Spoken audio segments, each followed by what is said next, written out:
It's Wednesday! You know what that means! AEW Dynamite is coming to you live from Baltimore, Maryland. I'm Excalibur, joined by the human suplex machine, Taz, the great Tony Schiavone. We are 11 days away from All in London and absolutely loaded tonight. The Continental Challenge Cup continues. The quarterfinals kick off tonight. Two huge tournament matches. Switchblade, Jay White takes on Jon Moxley of the Death Riders live tonight. Plus, Hechicero, the mad scientist of Lucha Libre, takes on Nigel McGuinness. The TBS Championship will be on the line in a four-way match. Maya World puts her title on the line against Persephone, Hikaru Shida, and Chris Statlander. And the remarkable Renee Paquette will sit down with AEW Women's World Champion Willow Nightingale and her challenger in London, Mercedes Moné. Plus a pair of massive trios matches. Will Ospreay calling on international reinforcements tonight in United Empire to take on the Don Callis family. And Kenny Omega reunites with the Young Bucks, the Elite in action. Oh, excuse me, actually Kenny Omega will be sitting down with Will Ospreay and Renee Paquette later on tonight. But now Kenny Omega reunites with the Elite to kick off the action tonight on Dynamite.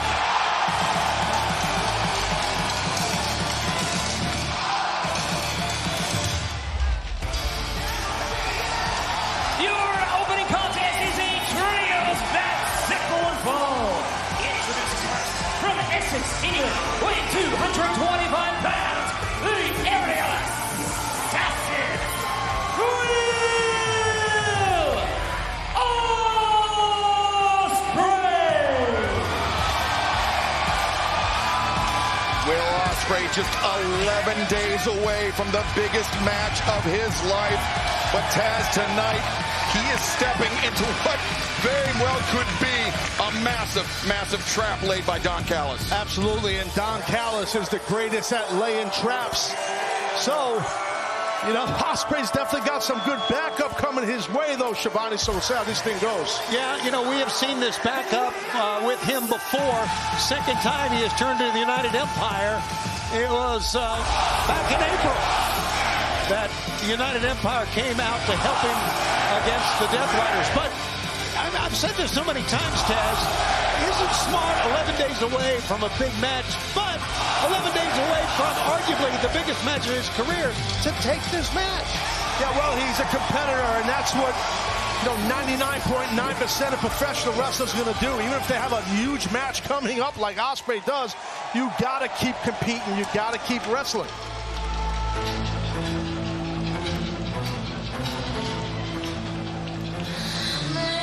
Introducing his partners, Francesco Akira and Henare, United Empire. Both of these men regulars in New Japan Pro Wrestling. Henare fresh off competing in the prestigious G1 Climax tournament, the months-long round-robin tournament in Japan, coming in as reinforcements tonight for Will Ospreay fans. We're so glad you're joining us tonight for Dynamite Live on TBS and HBO Max, with All in London just on the horizon, 1 week from this Sunday, coming to you from the historic Wembley Stadium. Couldn't be a better place. Baltimore is a great wrestling town. As you know it very, very well. Great fans here, and they are really pumped for tonight's action. Absolutely. For decades, this has been an amazing wrestling town. You're correct, Schiavone.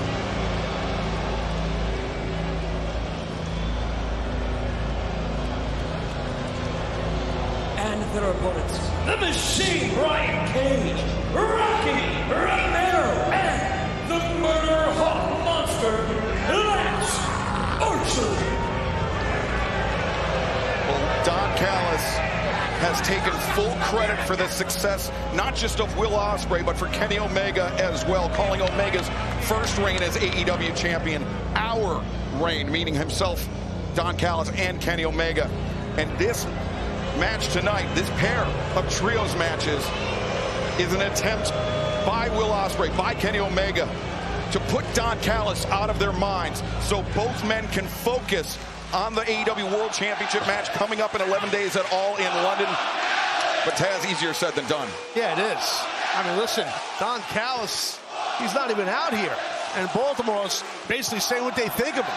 But Don is a master strategist, and I'm sure Romero, Cage, and the Murder Hawk Monster have a game plan here. Well, Will Ospreay's a master strategist, too, and, of course, he has a sit-down interview, he and Kenny Omega, later on in this telecast with Renee Paquette, but he needs to not overlook the Don Callis family here and look ahead to Wembley Stadium. I don't think there's any question about that. Look how incredibly ripped Brian Cage is. It's unbelievable. A pair of strong shoulders to the midsection of Will Ospreay, but Ospreay turning on the speed here. Hook on Morana, but Cage. Well, I was about to say that's what Ospreay's got to do, is use his quickness against the power of Brian, but Brian's super athletic. Big back elbow strike from Cage now. Ospreay off the chest of the Machine, and Zigiri. Quick combination offense from the #1 contender for the AEW World Championship. Yeah, we mentioned. Sorry about that. Go ahead. The reinforcements that Will Ospreay has called on. There's the Italian speedster Francesco Akira tagged in for his first legal action of the match. United Empire was the group in New Japan Pro Wrestling that Ospreay was the leader of, as Akira makes the first pinfall attempt of the match on Rocky Romero. Well, I'll tell you, I mean, Ospreay obviously has, you know, these men that he can trust. Right now, I'm assuming Will feels like he can't trust anyone, and you know what, to have people that you trust in wrestling is very hard, because most people you can't trust, because most are snakes. Now, big Lance Archer and the Maori Warrior, the man from New Zealand, Henare, standing toe-to-toe in the center of the ring. And this is a battle of true heavyweights here tonight to kick off the action on Dynamite. We've seen Henare before. He is as tough as they come. Look at this. Bouncing off of Lance Archer. Neither man giving an inch here. Look at this. Now Henare once more, but Archer lowers his shoulder and takes him down. That's big-time experience along with big-time size for Archer. I mentioned that Will Ospreay, the former leader of United Empire, the current leader, Callum Newman, also a fixture in New Japan Pro Wrestling. He and Ospreay a bit at odds over Ospreay's ability to call in United Empire to help fight these battles against the Don Callis family. That's understandable, too. Oh, Henare. Nice quickness. Changing levels, catching Archer with a kick and dropping the big man down to the knees. Great agility, and look at this. Will Ospreay going to the other corner, laying out Brian Cage. Look at this teamwork here. And United Empire under the leadership of Ospreay.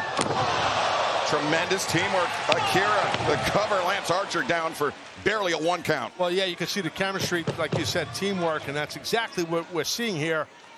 Archer now, massive size advantage over Akira. Oh, boy. Yeah, Akira won't back down. Look at this. Oh, great up kick. Very elusive is Francesco Akira, but Rocky Romero right there. That's a great veteran move. Oh, my God. Tossing the man across the ring by his head. Lance Archer takes on Henare, takes down Ospreay. The Don Callis family with the high ground as the action kicks up tonight. Live from Baltimore. Don't go anywhere.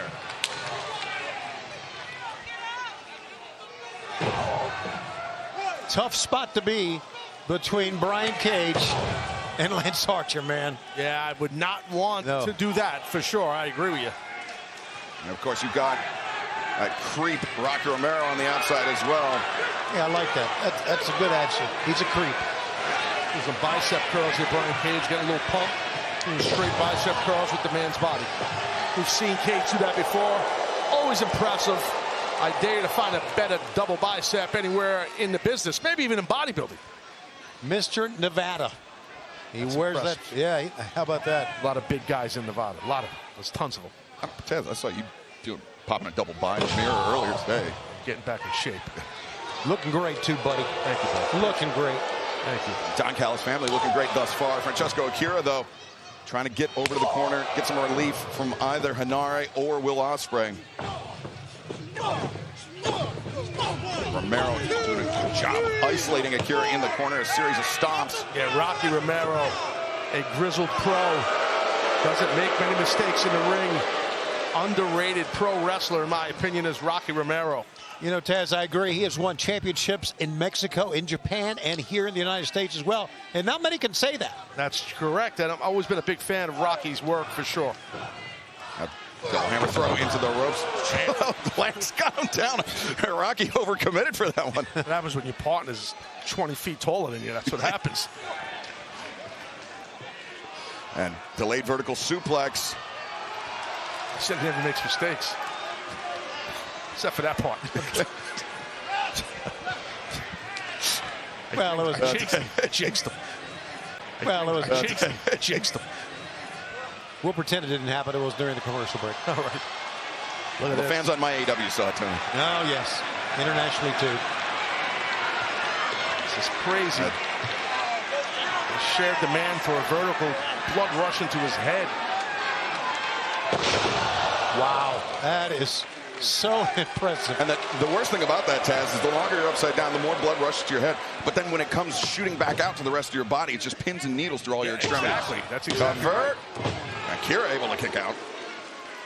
Well, he's showing a lot of heart, is Akira, right there in that kick out. Brian Cage is keeping his body in between Akira and his tag team partners, which is a smart veteran move by Brian Cage. No, Akira. You're trying to fight. I don't think it's going to work. I told you.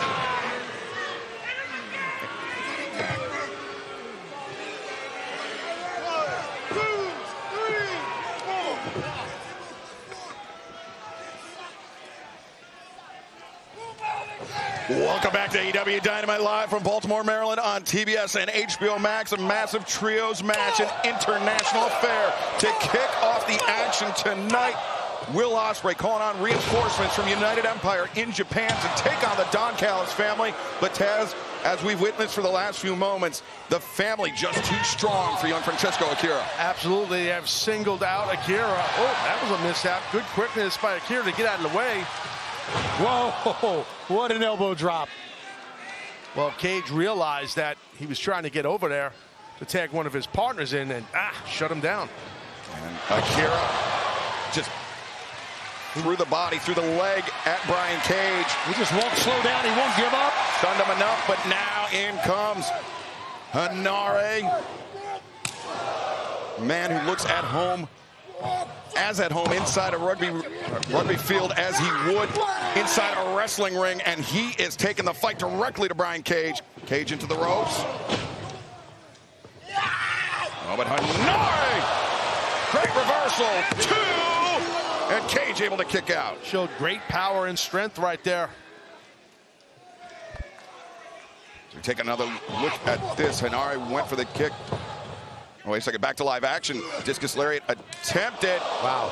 Cage lands a thrust kick. Henare ate it for lunch. The knee, though, that seemed to buckle the legs of Henare. Brian Cage! What strength by the Machine! Yeah, give the Machine credit. He did not slow down. He kept the pressure on Henare. Hammer throw into the ropes. Lance Archer charging in. Back elbow strike. I think that got Henare right in the jaw. It's like a semi hitting you. Uh-oh. Oh, Archer could be thinking blackout here. This could be it for Ospreay's team. Oh, nice counter. Henare. Oh, there's German. Now Henare into the ropes, but Archer plants him down center of the ring. Well, these fans are into this, and this is just our opening match here tonight. Here he comes. Tags made on both sides. Rocky Romero too eager with the right hand. Ospreay answers with 3 of his own. Hammer throw reversed by Romero, but Ospreay, powerful elbow strike. Ospreay, corkscrew kick. Catches Brian Cage. Great quickness by Ospreay and athleticism. Rocky Romero getting sandwiched in the corner by Henare and Ospreay. Francesco Akira steps up, Enzuigiri. Ospreay, the flying elbow strike. The cover made, lateral press, and Archer using his length, using his reach to break up the pinning predicament. I tell you what, heading 11 days until All In, Will Ospreay looks as smooth as silk, man, in this matchup. And Francesco Akira unleashing a flurry of strikes on the chest of Lance Archer. Archer! Oh, God. All he needed was one. Kid won't back down, man. He really won't. Oh. Samoan drop from Henare. Brian Cage, though, the lariat, the discus lariat. Drops him. Ospreay baited in. Cage lands the reverse hurricanrana on the machine. Oh, Rocky Romero pulling referee Stephon Smith into the path of Ospreay. And now Rocky looking for the sliced bread, but no. Instead, Francesco Akira, the cutter, over the top. Wow, great teamwork. Watch out. That'll stop great teamwork. Oh, leaping headbutt from Henare. Like a shot out of a cannon. And Akira, the launch from Ospreay takes Brian Cage to the outside. Akira now on the move. Henare, the senton. Akira, the moonsault. Rocky Romero isolated inside the ring, and the uppercut though on Ospreay. I like how Rocky's taking the fight right to Ospreay. Well, maybe not. Early celebration from Romero, cut short by the hidden blade. Wow. The winners of this match, Francesco Akira, Henare, and Will Ospreay.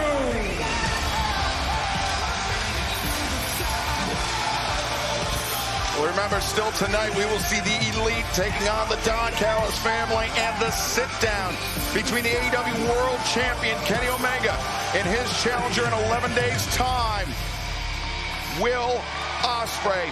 Still to come tonight, Wembley Stadium, all in London. Cannot get here soon enough. And the weight of a nation rests on the shoulders of Will Ospreay in 11 days' time.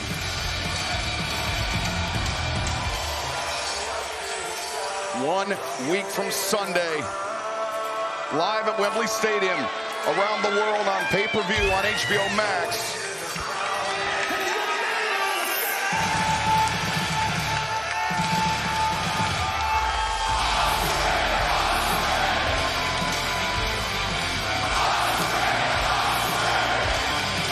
And Ospreay with a full-throated support. The fans here in Baltimore, I'm sure it's going to be deafening in Wembley Stadium 1 week from Sunday. But Ospreay's not the only one headed to Wembley Stadium. We found out last week that the AEW International Championship will be on the line in a three-way match. The protostar Kyle Fletcher forced to defend the title against Kazuchika Okada and Konosuke Takeshita. And right now, Renee Paquette standing by with this update.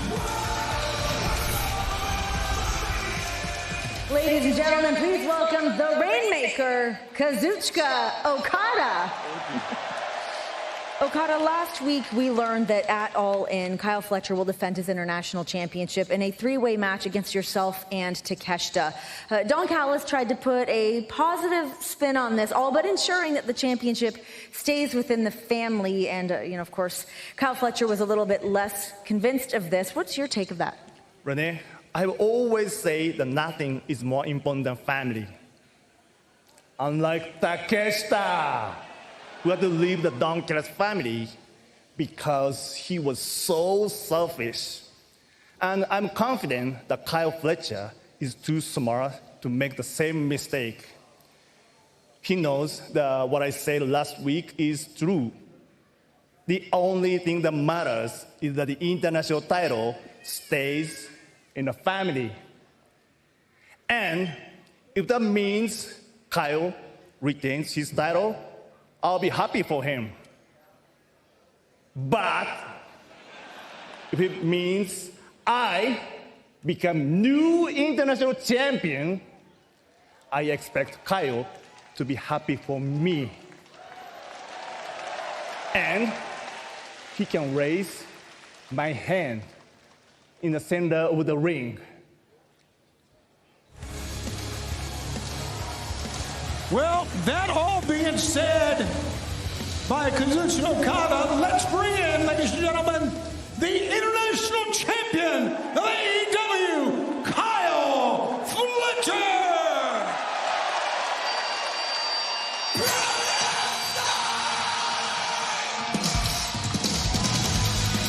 Kyle Fletcher, a gargantuan task ahead of him at Wembley Stadium. But Tess, I'm not one to question actually, I am one to question the management style of Don Callis and how he runs his family. I have not seen Don Callis all day. I've heard rumors that he might be on a beach in Greece somewhere while his family has all of this infighting going on. Is that a wise management style in your estimation? Yeah, sure. I mean, his men, it's his family, have everything in order. I mean, maybe Don needs a little break on the beach in Greece. I mean, he's earned that. I mean, he has the international champion here, Kyle Fletcher, who's looking great, raising up that title, trying to keep it all in the family come Wembley. So the Don Callis family could be 11 days away from losing that international championship if Konosuke Takeshita prevails at All in London. 11 days away, three-way match for the international title. I'm sure you heard what Kazuchika Okada had to say, that he would be happy for you to win the title. He expects you to be happy for him. And if he wins the title, he expects you, as a member of the Don Callis family, to raise his hand. I want to get your comments on that. Tony, we are in the midst of the greatest international title reign of all time. And I don't see any reason that it has to end anytime soon. And I certainly do not think it will end at Wembley Stadium.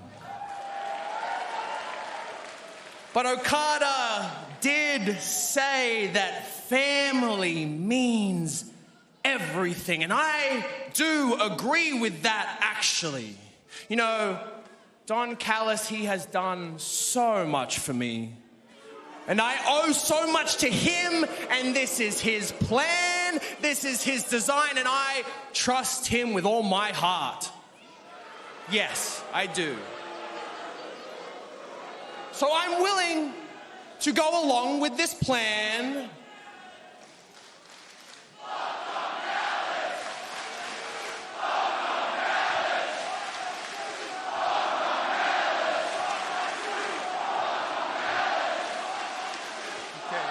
As you were saying.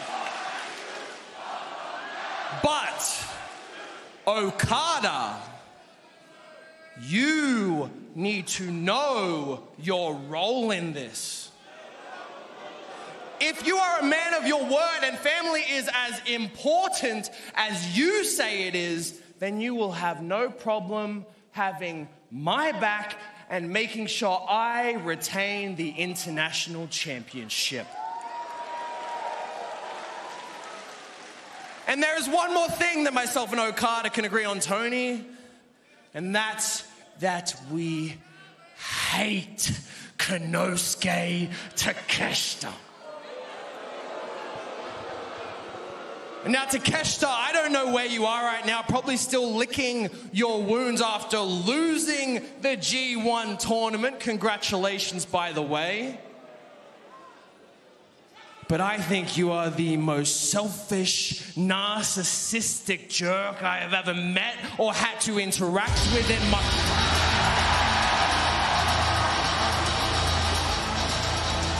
Well, as we mentioned earlier, the G1 Climax Tournament, it concluded in Konosuke Takeshita. He's back in AEW.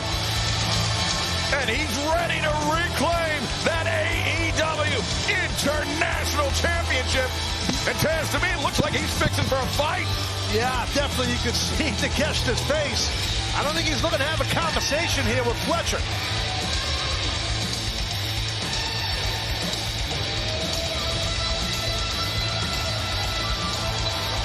The former champion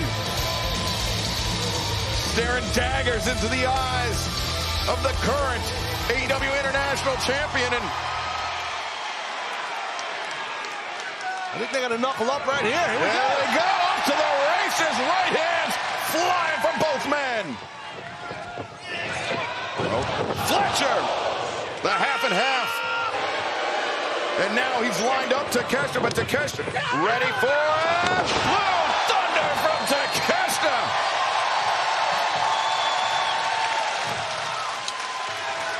And Takeshita. The power, no. Nice counter by Fletcher. Fletcher counter by Takeshita. Back and forth we go. And now Fletcher trying to launch Takeshita into the turnbuckle, but instead Takeshita.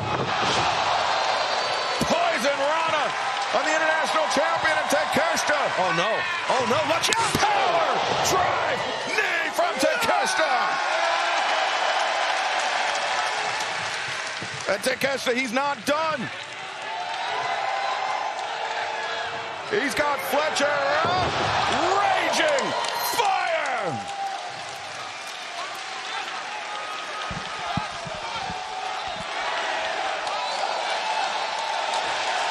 We could be one more raging fire away from Takeshita's next reign as AEW International Champion. We will find out. And where is Okada, by the way? From Okada left Fletcher high and dry. Yeah, I guess.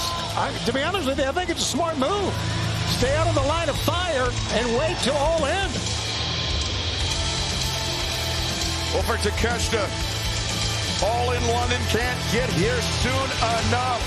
But fans, we still have so much more in store for you tonight, including Continental Challenge Cup quarterfinals kicking off. Switchblade Jay White, Jon Moxley, Hechicero faces Nigel McGuinness, plus the Elite competing against the Don Callis family in a massive trios match. And coming up next, Renee Paquette sits down with Will Ospreay and Kenny Omega.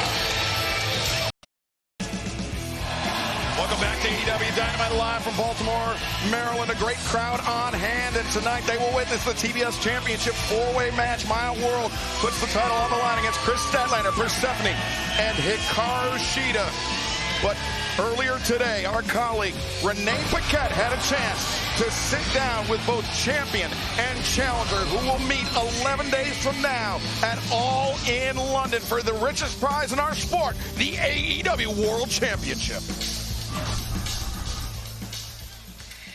Gentlemen, let's take things back to the very beginning. December 12th, 2015, PWG, your guys' first time meeting. What was your guys' first impressions of each other? I mean, I was a New Japan fan. Of course, I know everything that Kenny was doing. I'm a big Kenny Omega fan back then as well. I admired his stuff in PWG, admired his stuff in DDT. So it was a real honour, but yeah, I was definitely out of my depth at that point. I mean, I was a skinny kid. I was just trying to make a name for myself, and I just wanted to try and make an impression, to be honest with you. That's the main thing that I tried to get out of that. I mean, I try to keep my finger in the pulse. I try to educate myself, and I try to understand who the flavors of the month are, who the internet darlings are, and Will's name had been turning up quite often. So I was excited myself to face Will Ospreay at PWG. Was I blown away? Not at that time, but I could see the potential. Okay. Well, let's fast forward 7 years. AEW has come into existence. Will, you have followed Kenny's path to New Japan. The wars had begun amongst the Elite, Chaos, United Empire. But then, Kenny, you returned to New Japan to face Will Ospreay at Wrestle Kingdom 17. What had changed in Will at that point? He was a complete different athlete. I mean, he went from being, like he had said himself, just a skinny kid to becoming the face of New Japan. He had essentially filled my shoes in my absence.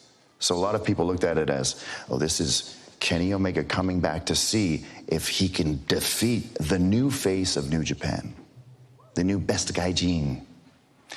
But to me, it wasn't really that. And if you ask the company themselves, it wasn't really that. This was out of necessity. This is the Tokyo Dome we're talking about. Wrestle Kingdom, biggest show of the year. They needed to sell tickets. They needed buy rates. They needed people to have something to be hype over. And unfortunately for Will Ospreay on his name alone doesn't do that. Kenny Omega's does.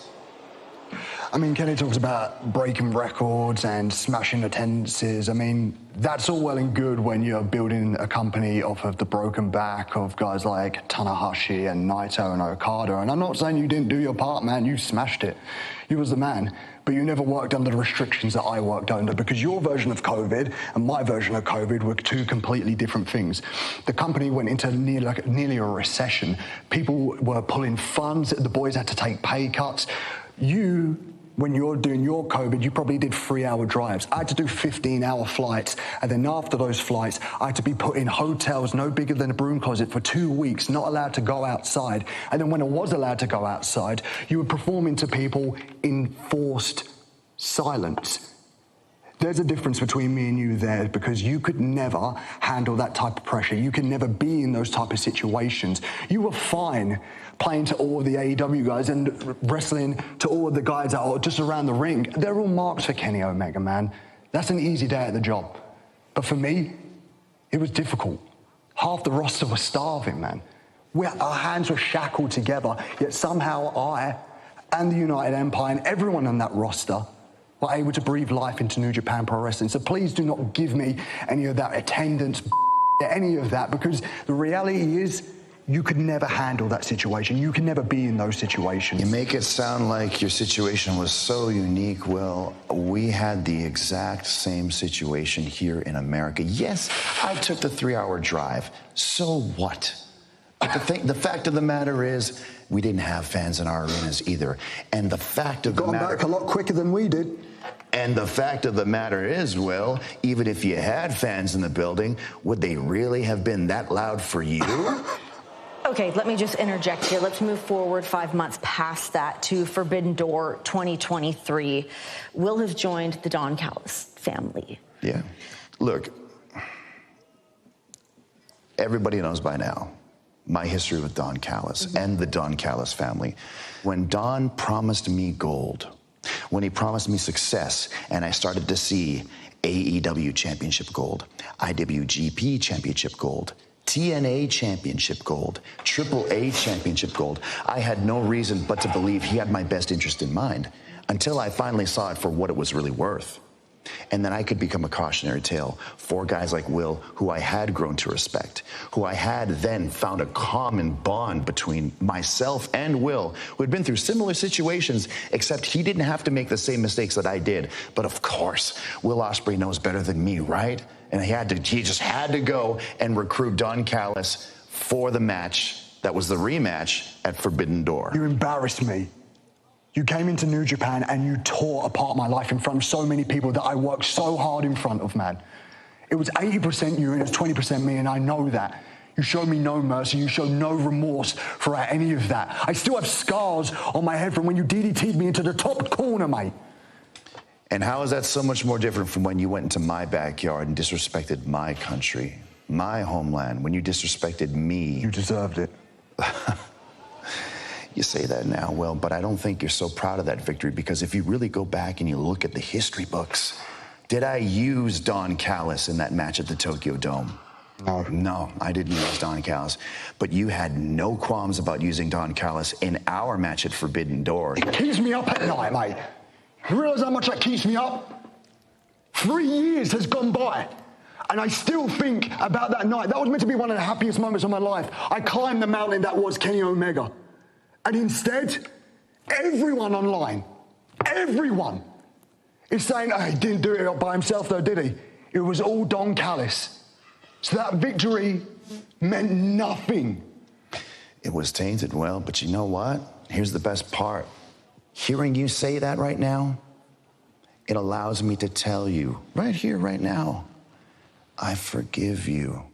I don't hold it against you, because hearing right from your mouth that you couldn't have done it without Don, that you couldn't have done it without a screwdriver, it's like music to my ears. It makes it feel like it's not 1-1. It makes it feel like I beat you twice already, and this isn't a rubber match after all. This is just you desperately searching to find any way to be on my level. All right, guys, let's get to All In. I mean, you guys have both had life-threatening injuries this past year. I mean, Kenny, with your diverticulitis.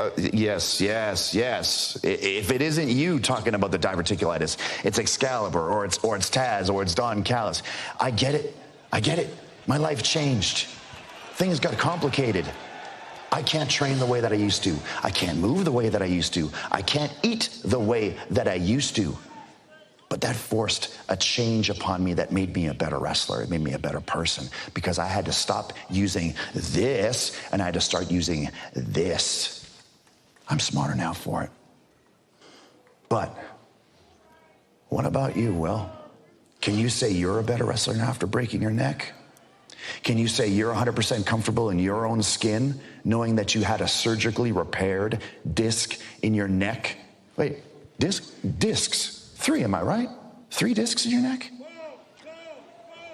You feel confident after coming back from that, challenging me, who's arguably at the best and on top of his game more than I've ever been? Wow.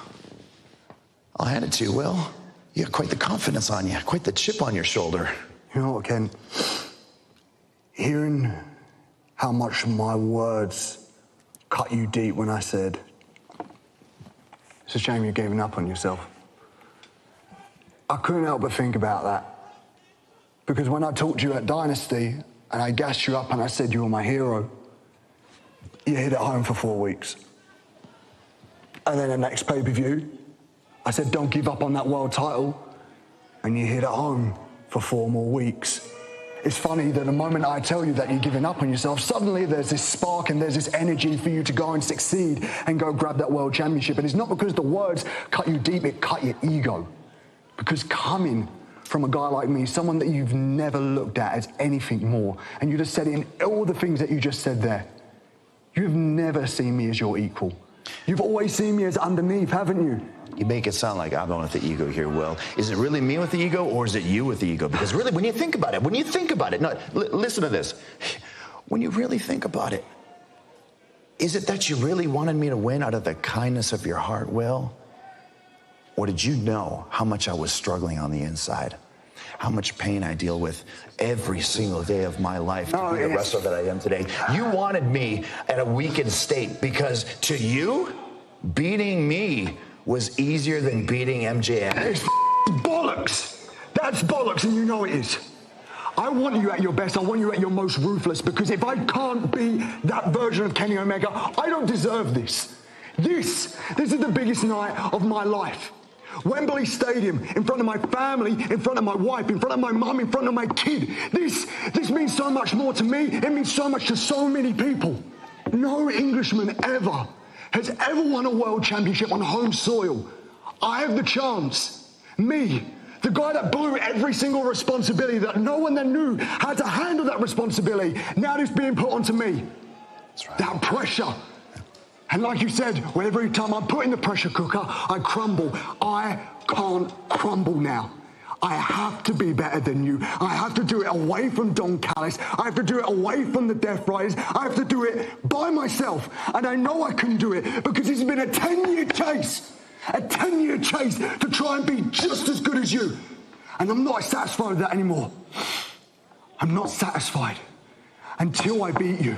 And I'm going to do it with honor. I'm going to do it with pride. And I'm going to do it when it matters the most.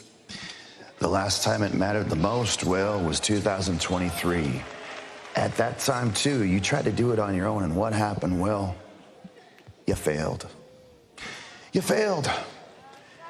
Except this time, in front of your countrymen, in front of all your friends, all your family, you're gonna fail again. Except now, your mother at home is going to be... mention Mom. Hey, whoa. Come on now. Look, hey, all I'm saying is there's a lot riding on this. Not just for you, but for me. And hey, win, lose, or draw, I still respect you, Will, and I still think that you're one of the greatest wrestlers I've ever laid my eyes upon. You bring magic out of me. And I know for a fact that even if you lose, your mom's still gonna be proud of you. What I worry about most, though, is that boy of yours might want a new hero after he sees me beat you. Yeah, that's right. Whoa, hey. Get your hands off me, man. Wow, Kenny Omega with a very low blow.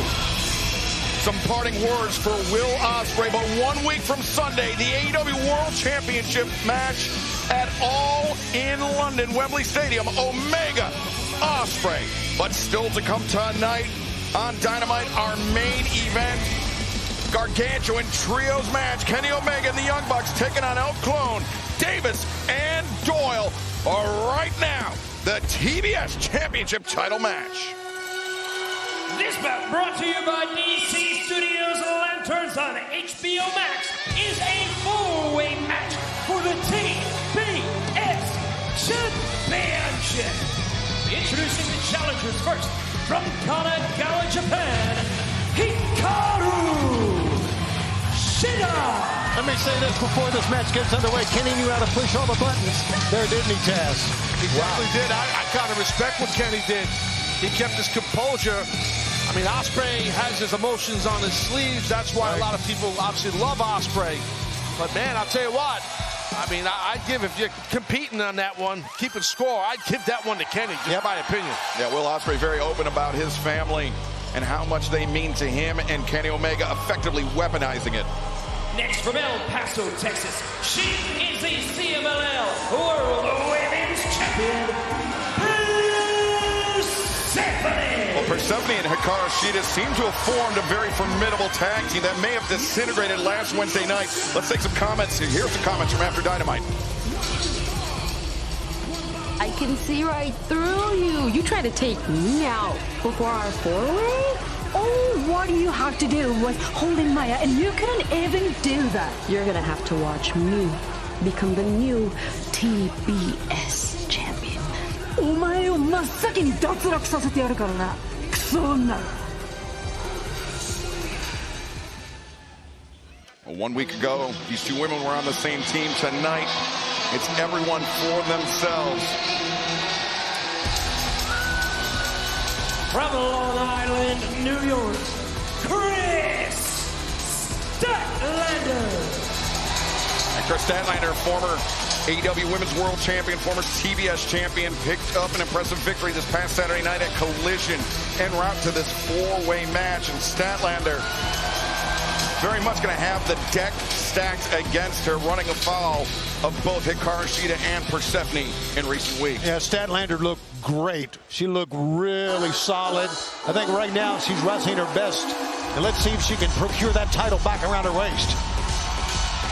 And from Dallas, Texas, she is the TBS champion, Maya World. Maya World feeling the confidence that a championship can bring, and earlier today, she had these comments. I look at this title, and I think about the last few months. No one expected me to be in the Owen Finals, but I did that. No one expected me to be the TBS champion, but I defied all odds. And tonight, I faced three very dangerous competitors. Instead, I hope it comes down to just you and me. And even then, I'll be ready for any and everything, because it's my world now. The strongest test for Maya World thus far of her TBS championship reign. And in these four-way matches, the champion always at a disadvantage.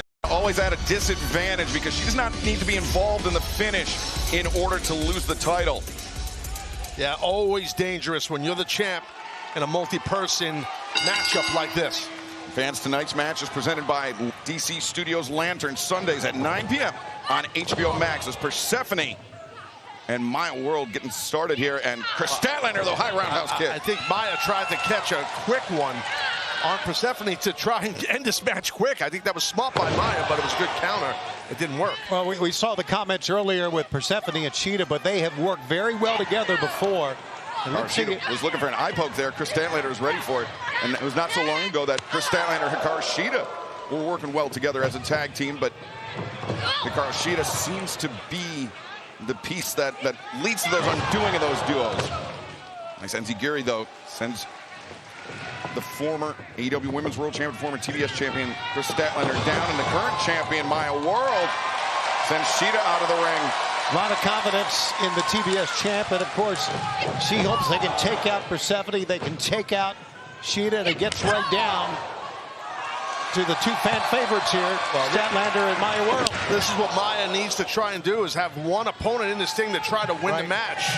That's to her advantage as the champ. Persephone brings the champion down, and now drop kick sends Maya World spilling to the outside, and Persephone, she's been building up a lot of momentum, not just at home in CMLL, but Talk here about momentum, AEW as well. And Statlander cuts that momentum off, and Shida just drags Statlander off the apron, but Maya World vaults over Shida and lands an elbow strike.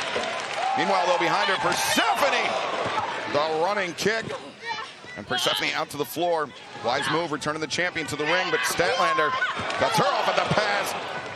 And Shida and Persephone again meet. Maya World, though, Tope, and the TBS champion, last woman standing. What's so amazing about a four-way match is that you really got to have eyes in the back of your head, because you fight in front, someone attacks you from behind, like we're seeing right now. And for Maya World, she needs to do what she's been doing, be involved with anything physical amongst these other three athletes as the champion. Will Persephone claim the TBS championship? We find out as this match continues on Dynamite.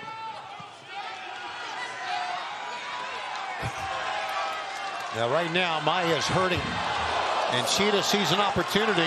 So is Chris Statlander, who on the outside is just thrown into the steel ring steps, but back inside the ring where the finish must happen, whether it be pinfall or submission. Hikaru Shida with the upper hand on Maya World. Maya World, the woman who last month at Redemption. Oh no, Statlander is bouncing Persephone's head off the desk, and Statlander coming back with a kick, but meanwhile inside the ring, Shida laying down some right hands on the head of Maya World.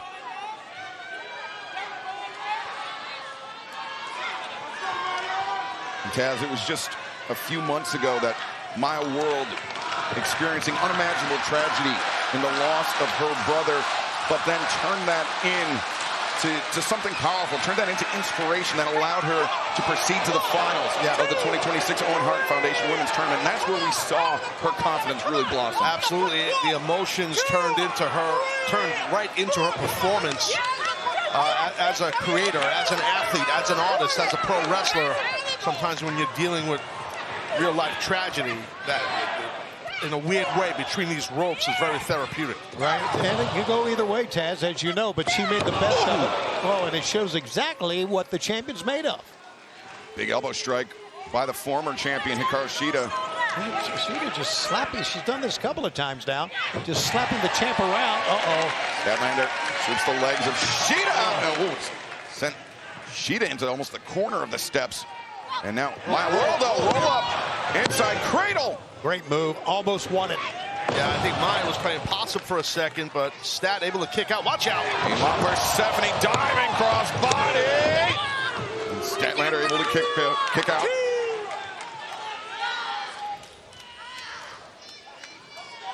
Persephone, the CMLL World Women's Champion, desperately would like to add the TBS Championship to her resume.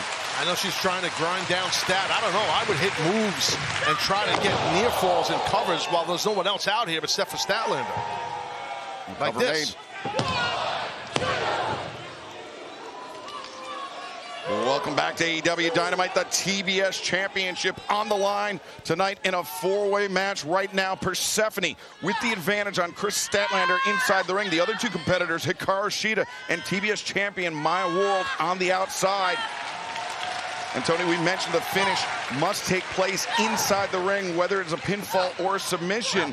And Persephone looking well suited for a nice German suplex, too. Wow, she snapped off that German suplex, and I thought for sure she had won it.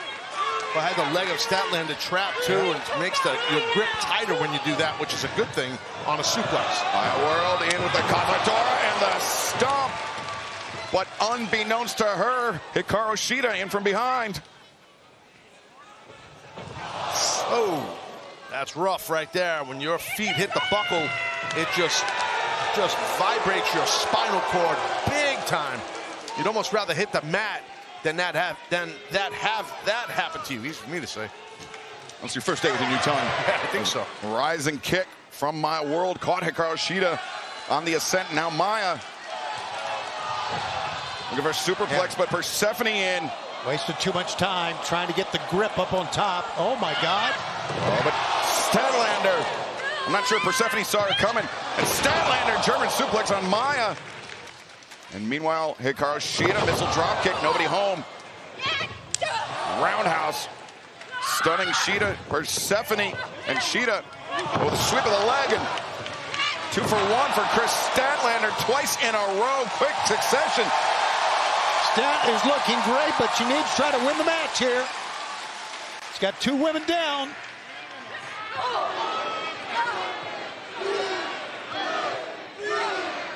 Elbows being exchanged. Chris Statlander, though, coming up with the advantage, changes levels with the kicks. Yeah, Statlander's a heavy hitter. I don't know if you want to exchange blows with her. Maya lands on her feet. And for a rolling elbow strike, Statlander prepared for it. Oh, watch Shida. Look at Shida. Shida! The missile drop kick. And it was a Samoan drop, inadvertent for Maya World, that takes her out of the action for the moment. And Hikaru Shida, Falcon Arrow. 1, 2, no, Stat kicks out, springs to her feet, but Persephone right there with the spear. It was impressive kip up right there out of Statlander, but man, she got nailed. Didn't realize that spear was coming. Seeing some things that make a 4-way match so great happen right before us here. Well, it's nice that you saw Shida there. She lowered her level, Shivani, to prevent that suplex attempt. Oh, she's a great pro. There's no question. Her change of attitude has been kind of startling, but still hasn't changed what she is in the ring. Oh, man. Good job right there. Shida's in trouble. Whoa, whoa, watch Maya. Boy, Persephone is so quick. Nice roll up by Maya World. Oh, man, ran right into that knee strike. And it was a knee strike like that 1 week ago led to the disagreement between Persephone and Hikaru Shida. All right, yeah. How about this? Persephone came out shaking her head. I know. Reached out for a handshake. Didn't get it. And now Hikaru Shida with a straight jacket, or half the straight jacket at least, on Persephone, but Persephone escapes, boot to the midsection. And now Persephone be thinking BT bomb, but no. Wait a second, Statlander grabs Shida, powerbomb in the corner. Statlander showing that raw strength that she has. Now, ducks underneath, elegant evasion by the former champion Statlander. Discus lariat. Stat is so quick as power well as high stack. Where did she come from? She had to save her own title. That's a great job by Maya. Great job by her. Knew she had to get back in the ring, Excalibur, and she did. Now Maya World with Statlander, but Statlander out, powerbomb again, this time on the champion Statlander. Looking to build on this momentum. Maybe some Wednesday Night Fever. No, Maya reverses. 1, 2, 3. The winner of this match is still TBS champion, Maya World. Both Hikaru Shida and Persephone, half a heartbeat too late, and Maya World remains TBS champion after impressive victory. Yeah, these 4 athletes, these 4 ladies had a great match. Great job right there. Excellent by Maya to retain her title in a tough situation. Maya World overcomes the odds, and fans, tonight the Continental Challenge Cup continues. Quarterfinals kicking off. Nigel McGuinness, Hechicero, 1-on-1 tonight, as will be Switchblade, Jay White, John Moxley. That match is coming up next. And remember, the finals will take place 1 week from Sunday, 11 days from now, at All in London and Wembley Stadium. The winner of that match will not only win the cup, but win the AEW Continental Championship and the AEW Women's World Tag Team Championship. On the line in London, the Brawling Birds will challenge Divine Dominion. Oi, oi. Couple words to the birds, please. Now we can stand here and say how All In is our home, how we've been dreaming of those tag titles since we first started tagging together. But really, we just wanted to punch you in the face. And after we got our hands on you last week, we saw something we've never seen before. Megan, there was fear all in your eyes, and there was fear all over your face. The most dominant tag team in AEW were left questioning just how long can they hang on to. Well, strap in, Slags, because we're just getting started. Hit us as hard as you like, be as ruthless and rough as you can possibly be, because, ladies, we love it. And it doesn't matter what you do, the receipt will always be harder. 2 undefeated teams, 2 beautiful tag titles, and thousands of drunken Brits screaming for us to take your bloody heads off. Come on then, ladies. Let's have a good time in Blighty, shall we?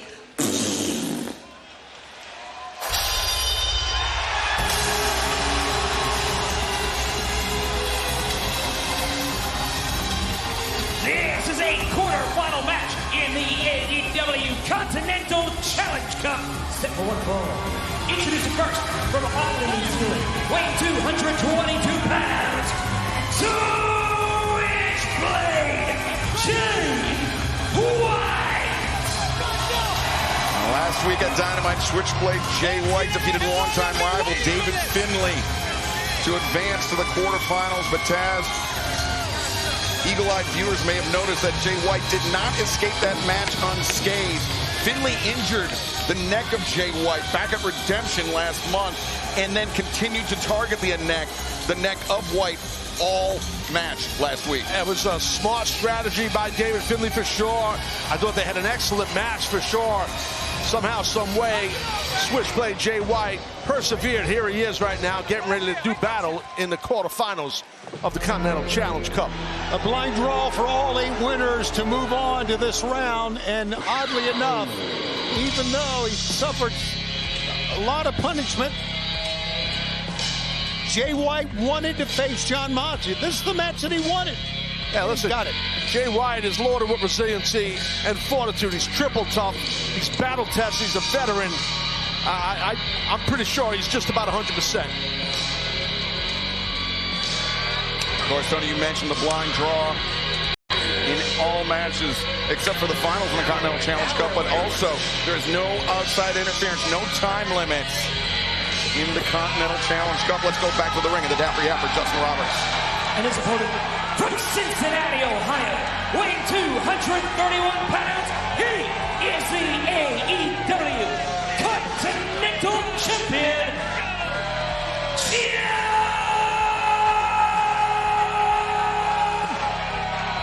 Moxley. As Jon Moxley makes his way to the ring by himself, I understand Renee Paquette is standing by in the back with this update.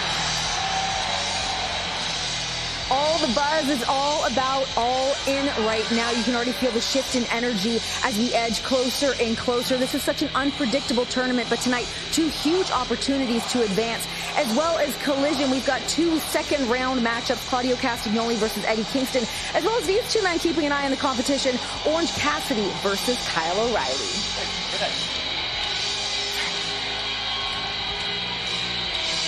Thank you for that, Renee. Moxley makes his way to the ring, and historically, Taz, Jay White is one of the few men that can say that he has had Jon Moxley's number. Jon Moxley has never beaten Jay White one-on-one. Jay White has done it twice. Once in the G1 Climax tournament and once in the first ever Continental Classic. Well, Excalibur, I think those are 2 massive stats you just gave, and that just tells you right there that there's a great chance Jay White is renting a plethora of space in the head of Moxley. I mean, because when you can't get a win on a guy, you know, that will rent space in your head. So I'm sure that's going through Moxley's head right now, live from Baltimore. Yeah, but there's plenty, Taz, as you know, there's plenty of videotape now. They can go back and look at those matches. I'm sure Jon Moxley spent some time looking to see what went wrong in those past 2 matches. Videotape, what is it, 1982? Well, we don't get videotape. It's digital now. It's digital. Referee Paul Turner calls for the bell. As Jay White, Jon Moxley poised to square off. Moxley, of course, is the AEW Continental Champion, but the title has been essentially frozen for the duration of the tournament, with the overall winner walking away not just with the Continental Challenge Cup, but also the AEW Continental Championship 1 week from this Sunday at All in London when the finals go down. So a loss here by Jon Moxley would assure they're going to have a brand new Continental Champion by the time this Continental Cup tournament is over. Of course, remember, still to come tonight, Nigel McGuinness, Hechicero, one-on-one quarterfinal round match. And as we heard Renee Paquette cover this Saturday night on Collision, live from Reading, Pennsylvania, it will be the next chapter in Eddie Kingston and Claudio Castagnoli, plus Orange Cassidy and Kyle O'Reilly will face off conglomeration members again, having to do battle in this Continental Challenge Cup. He's got some wrist control. Does Jay White, and Moxley realize it? He slapped that hand off. You don't want to let your opponent control your wrist with 2-on-1. 2 hands on one wrist. They can control that whole limb, take you down, and cause a lot of problems for you, and Moxley realized that. And Jay White might have seen a little bit of kinesio tape peeking out from underneath the hair of Jay White on that neck. Oh, now I got a clear view of it. That is undoubtedly from the damage done by Finlay, not just last week, but the damage he started in that double chain match back at Redemption. Looks like Jay's going to go into a possible back bridge here as he's getting muscled down. Jay White, look at that. Showing impressive strength there. And backing Moxley up to the ropes. Jay White. You know, and Jay's giving up some body size to Moxley. That shows your opponent, hey man, no problem. You can't put me on my back with a test of strength. I'm going to bridge out of it. But Moxley is so confident. The look on his face, it never shows fear. It never shows concern. It just shows. I think when a guy beat you twice and you haven't beat him, I don't know, Tone. I think that might, like I said earlier, rent some space in his head. Moxley might have a great poker face, but Jay White, once again, with a psychological victory. That's a good hammerlock right there by Mox. But Jay White realized where he was and got on those ropes. Of course, in the Continental Challenge Cup, just like the Continental Classic, there is absolutely no outside interference. The one wrinkle in this, no time limit. And we saw members of the Death Riders, the Bang Bang Gang, not here tonight. Jay White, though, doesn't need him. He knows that he's beat Moxley in the past. He can do so again here tonight. But Moxley, with the advantage, sending Jay White out to the floor as this quarterfinal round match continues live from Baltimore. Yeah, you know, I don't think you want to play a power game if you're Jay White with Moxley. Moxley's a big athlete with a lot of experience also. Well, maybe I spoke too soon. It was a good running shoulder block. Jay White taking Mox off his feet. As we've called enough Jay White matches to know what an incredible counter wrestler he can be. How he allows his opponent to take what they think is an opening, absolutely, but then he's got something already in mind to counter that. You're right, and it's that comes down to a lot of experience too, and I think that's, obviously Moxley has a plethora of experience also, but I think that when you could be an excellent counter wrestler, and I think you're right, I think that really is a definition of a Jay White type of pro wrestler. He'll counter your counter. You know, he's really excellent at that. Yeah, but Jon Moxley, almost the antithesis of that. He is just all offense all the time. I mean, he can counter an opponent, right, but he prefers to slug it out. Well, yeah, Moxley wants to go straight at you, straightforward, and you know, a lot of people have a lot of success in pro wrestling for a long time doing that. Well, I just think a guy, Shivani, like Jay White is pretty savvy. You got to be careful with him. Yeah, and you know what? We saw Jon Moxley. He came over to the broadcast desk. He walked around. Well, he's back at the broadcast desk. Yeah, he is. He slammed both hands on the broadcast desk like he was frustrated or mad at himself, whatever. And now he changed the attack. Jay White sent hard. Jay White sent hard into the barricade there by Jon Moxley. Sometimes it happens. You know, you get frustrated in a match. You get out of the ring. You know, you try and compose yourself. Oh, it's obviously what Mox did earlier. Great reversal there by Jay White, sending Moxley hard into the unforgiving steel steps. He had his shoulder, and then his head bounced off of the steel as well. Jay White back on the attack. But Moxley there.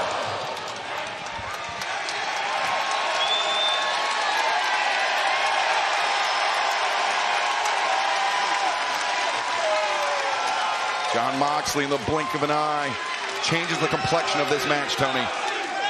And turns his attention to the fans. And the fans chanting Moxley's name. Moxley's quite a divisive character amongst the fans, isn't he? Some love him, some hate him. I think everybody respects him. Not just amongst the fans, but I mean, take a poll of the AEW locker room. Sure. There's wrestlers that just absolutely loathe the Death Riders. There's those that begrudgingly respect Jon Moxley and what he's done. They're sketchy people. Death Riders or just the Death Riders? The locker room. No, they are. No, well, some of the locker room, but yeah. No, a lot of the locker. Our first taste of action in the quarterfinals of the AEW Continental Challenge Cup. Jon Moxley and Jay White, the winner of this match, will go on to Glasgow, Scotland next week in the semifinals, with the winners in the semis earning their place at Wembley Stadium 1 week from Sunday at All in London in the tournament finals. Good reversal there by Moxley. Oh, quick drop set duck and a German release. Really nailed Jay White there in that throw. Yeah, Moxley showing that he's much more than just a slugger and a brawler. That was a great drop step, like you said, Taz. Well done. He's taking his time here. He knows that White is rocked. There's no reason for Moxley to rush into nothing here. Look at Jon Moxley poised to put those fists to work. He's got big hands, big ham hocks. I'll tell you, man, this audience here in Baltimore, they have been phenomenal from the top of the night. Just great. Like we said at the top, one of the great wrestling cities in the world, no doubt. Jay White elbow strike. Talk about great wrestling cities this Friday, Death Before Dishonor, Ring of Honor event at the 2300 Arena, ROHTIX.com. And then this Saturday, Reading, Pennsylvania, for Collision. We will see the last two quarterfinal matches in the Continental Challenge Cup. Glasgow, Scotland, as I mentioned. Can't wait to get back there next Wednesday. And then the Welcome to Wembley fan experience, August 28th and 29th. Available now, AEWTIX.com. And then 1 week from Sunday, all in London, 11 days away, Wembley Stadium. You still have a chance to join us in the Cathedral of Football, which once again becomes the Cathedral of Professional Wrestling on Sunday, August 30th. Think about how much all these wrestlers have to put on the line in this Continental Cup. It is phenomenal. As you said, semifinals coming up in 1 week. We've got Eddie Kingston in Glasgow, of course. Eddie Kingston will be wrestling next time when we're in Reading on this Saturday. Eddie Kingston, Claudio Castagnoli, quarterfinal round match, as is Orange Cassidy and Kyle O'Reilly this Saturday in Reading, Pennsylvania, and live on TNT and HBO Max this Saturday night, 8/7 Central. Jay White, the boot is up, and now hammering Moxley out of the corner.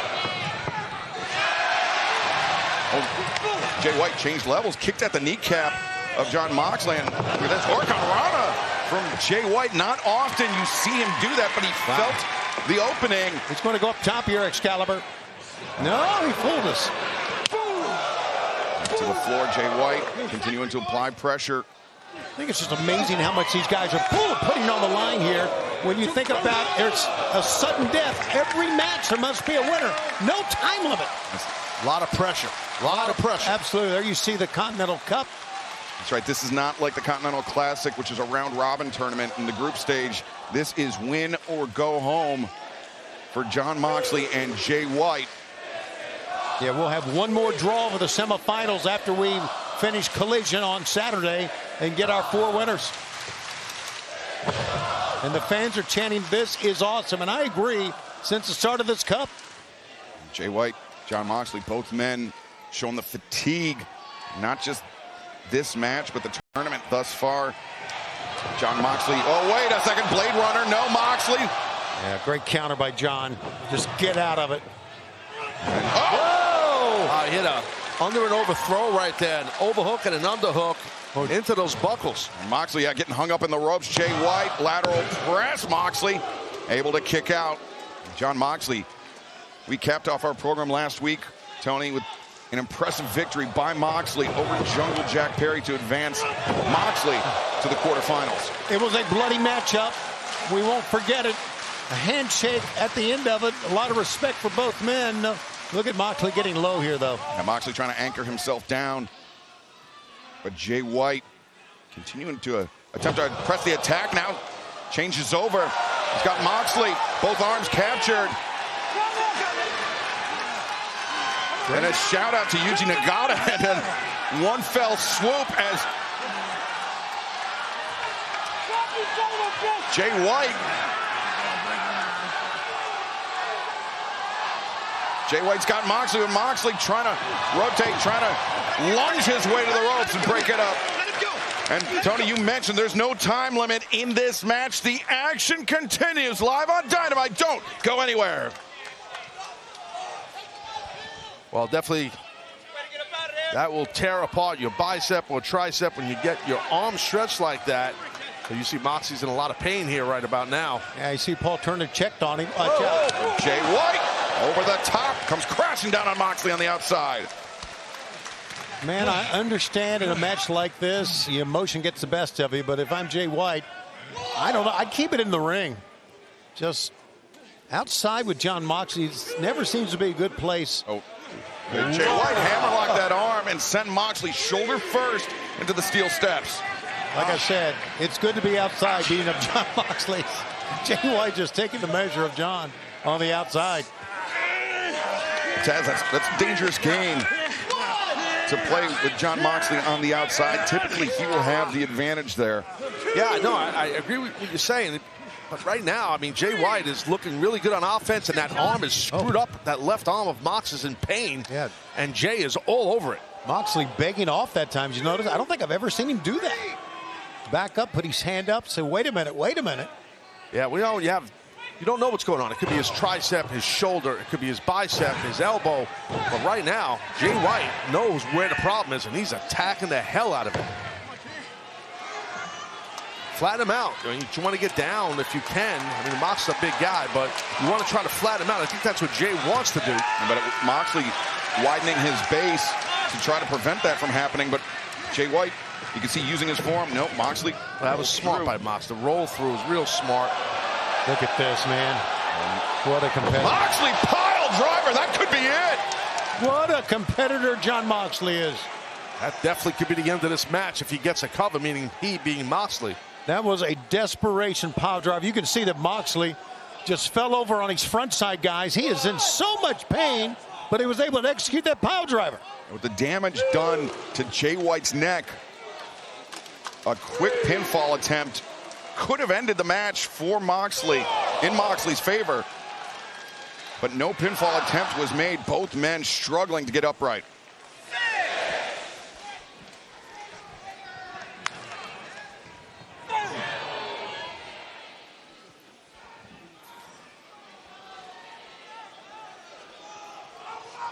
Jon Moxley, Switchblade, Jay White, battling out live here on Dynamite for a spot in the semifinals of the first ever Continental Challenge Cup. The semifinals kick off next Wednesday night in Glasgow, Scotland. And Jon Moxley seems to have picked up a shoulder injury courtesy of Switchblade Jay White, but Moxley also targeting the injured neck of Jay White, Taz. Well, to your point, I mean, Jay White put a plethora of offense on that arm, but then Mox able to level the playing field with that power driver. Watch out here. Wow. Moxley still has trouble with that arm and still was able to execute that. It's amazing. A big risk for Jon Moxley to take, but I think Moxley maybe trying to put his shoulder back into socket. I think he might be, and because of all that offense put on it, I think we're going to take a look here in a second at the power driver that shut down Jay White from Moxley here. Yeah, White had so much momentum before that power driver, but Moxley. Well, that dive was, in my opinion, desperation by Moxley. He had to do it, though, and Mox is on the top. Now Moxley leaps over Jay White. Quick reversal, but Jay White. Whoa! Throw! Wow! Suplex! What a freaking move that was, and this could win it. Great timing by Jay White, and he's not done yet. Looking perhaps for another one. He's got Moxley up a second. I think Moxley's done, gentlemen. Look at this. Yeah, shoot a half Nelson and get your victory and move on in this tournament. Yeah, he needs to roll him over. I mean, Moxley is in so much pain, he can't even get up. But I think maybe Jay White wants to do a little more damage to make sure he's going for a third. And he's going for that shoulder, too, right now. Third cutthroat suplex. And there he has it.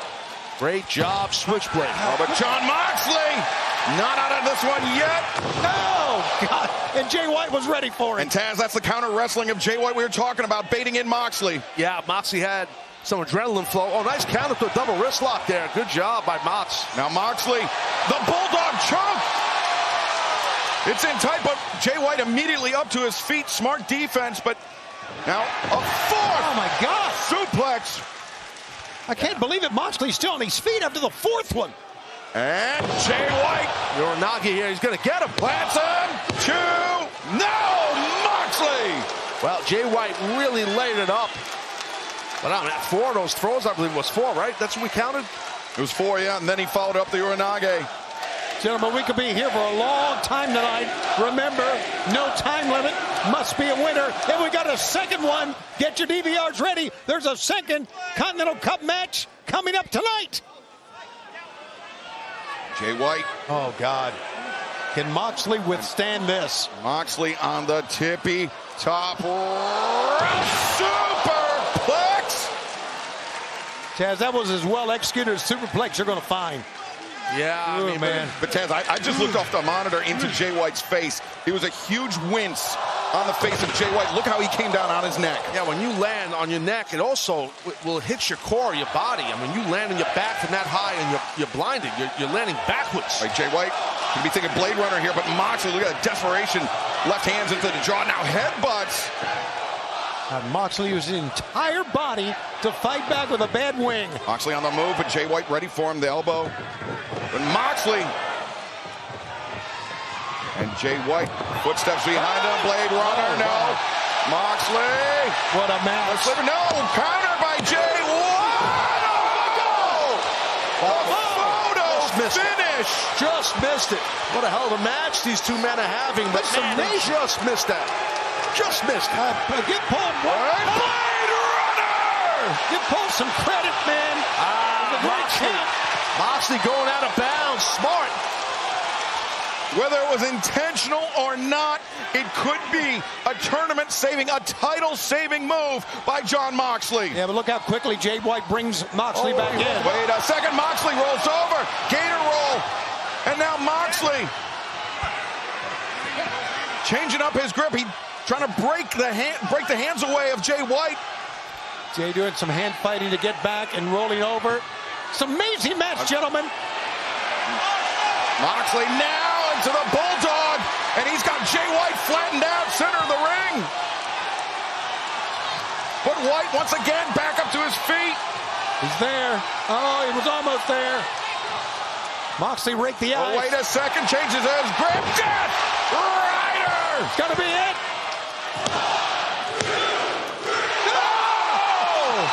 On the Bulldog, he was going. No, real choke. I thought he was going for a transition to the Bulldog. And he's got one hook in. Jay White, you can see he's kicking those legs, trying to get his toe. More importantly, he's attacking the grip. Jay White's doing the right thing, trying to attack that grip. Right. But Taz, you know, it's so hard to maintain a level head when you're in this level of jeopardy. Right. And Mox getting his legs in really helps because I think Jay... that is it. White goes out. Moxley advances. The winner of this match advancing the AEW Continental Challenge Cup, the Continental Champion, Jon Moxley. Well, he got caught, that's all. I mean, that happens. He got those legs and did Mox. And Jay White couldn't escape it. But he has nothing to hang his head about, meaning Jay White. What an outing. He almost won this thing and advanced. A tremendous way to kick off the quarterfinal round. And remember, we still have one more quarterfinal match tonight as Jon Moxley, you see, cements his place in the semifinals. The action kicks off 1 week from tonight in Glasgow, Scotland. Who will join Jon Moxley in Glasgow? Will it be the mad scientist of Lucha Libre Hechicero, or Nigel McGuinness? And then this Saturday, Orange Cassidy, Kyle O'Reilly, conglomeration meet in the quarterfinals, and plus the next chapter between Eddie Kingston and Claudio Castagnoli, a spot in the semifinals on the line. What a phenomenal match. There's the cup. The man who wins that cup and becomes the Continental Champion is going to earn it in this tournament. I tell you.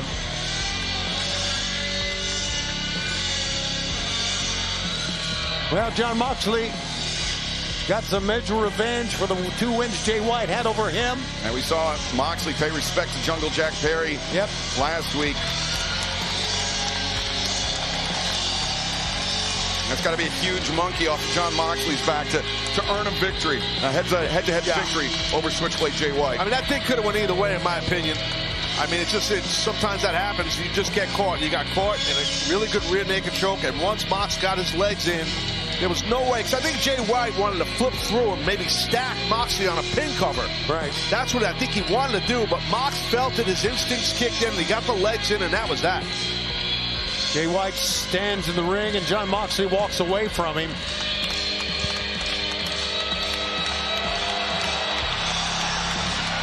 Oh, watch out! Oh, from behind! It's the Dogs! David Finlay, Clark Connors! Oh, wait, there's some help here. Conglomeration! Kyle O'Reilly, Orange Cassidy. We saw they were watching the match backstage, and they were talking with Renee, and look at that! It's like Gabe Kidd! Gabe Kidd! Gabe Kidd! Where did he... Gabe Kidd, he was competing in the G1 in Japan, and now he's back rejoining. You said the Bang Bang Gang's not here. That's right. Wow. Whoa, man, great job by the Dogs. Roderick Strong coming in. And Roderick Strong just swinging at anything that moves. Trying to even up these numbers. Well, Roddy, he's a heavy hitter, and he's doing great right now. Whoa. Oh, God. Connors and Finlay wipe out Roderick Strong. Boy, the Dogs are back at full strength with Gabe Kidd back here in AEW. Yeah, what a great trios that the Dogs are. Absolutely. And former AEW World Trios champions. Well, speaking of the Trios champions. Yeah, the champs are here. Brody King, Bandito, and Hangman Adam Page. Here they come, and they are power walking in the ring. And there with the Dogs. And Gabe Kidd, Clark Connors, David Finlay. Content to deal with this challenge on their own time, on their own schedule. Yeah, I don't blame the Dogs. I don't blame them. They're smart. These are probably the last people Jay White would be happy to see. Hey, nice boots, dumbass.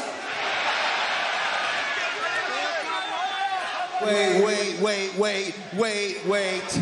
Everybody, just hold on damn second. Oh, for crying out loud. Ricochet, Toa Leona, Bishop Khan, along with the Lethal Twist. Hold your horses.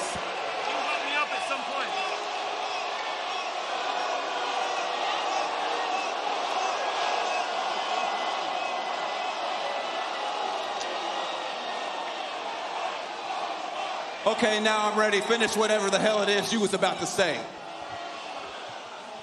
Now you're ready. Okay, we are the Trios champions. And you can shut your ass up. I'm gonna get to you in a minute. There is no way in hell that we are going to miss Wembley. There is no way in hell that we are going to miss Wembley. So if any of you out here fighting tonight, or any of you who took a break from men waxing your partner's head long enough to come out here and watch, if there is anyone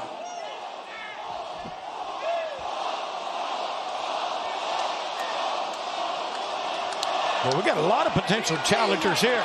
If there is anyone who wants a shot at these championships, then meet us under the Wembley Arch at dusk, because your champions will be waiting.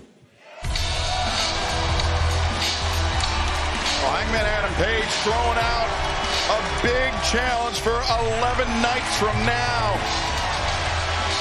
And something tells me that the champions are going to have no shortage of suitors come Wembley Stadium 1 week from Sunday. A lot of great trios teams, the dogs, as you see, Bang Bang Gang, Lethal Twist, DeMay. But right now, Renee Paquette standing by with the recently victorious TBS champion, Maya World. Maya World, a huge congratulations, successfully retaining your TBS championship in that insane four-way matchup. That has got to feel good. It feels great, but I'm not done yet. You know, nobody even thought I was going to win this, and I just beat 3 of the best women in AEW. And I'm not going to stop proving people. Hey, pardon me, Maya. I'm so sorry to interrupt, Renee. One, congratulations. That was a beautiful win tonight. Two, I am a woman of my word, and I don't know if you remember this, but if you do, about a month ago, I told you if I beat Tekla for this title, you'd get the first shot. I do remember. Well, what do you say we do that live on Saturday? Woman of your word. Yeah? You're on. But that's this Saturday in Reading. Tonight, I've got some business to address with you, Mercedes. Well, hold on, Willow. Because it could be me going to Wembley and facing Mercedes Moné. Touche, touche. You know, I know you'll bring your best, Maya. I always do. Wow, big challenge being thrown out by Willow Nightingale for Collision this Saturday, 8/7 Central on TNT and HBO Max. Maya World given an opportunity to challenge for the AEW Women's... Con el permiso. My this name goober? is Jonathan Cruz, and I am MJF's personal Spanish translator. I don't like Jonathan Cruz. He's a good guy. No, he's not. Be that as it may, MJF sent me out here to remind you and to remind Andrade just how little he thinks of him. But I'm going to do it in a language Andrade can understand. Español. That means Spanish. Excuse me. Okay, let me write that down. You got a proclamation?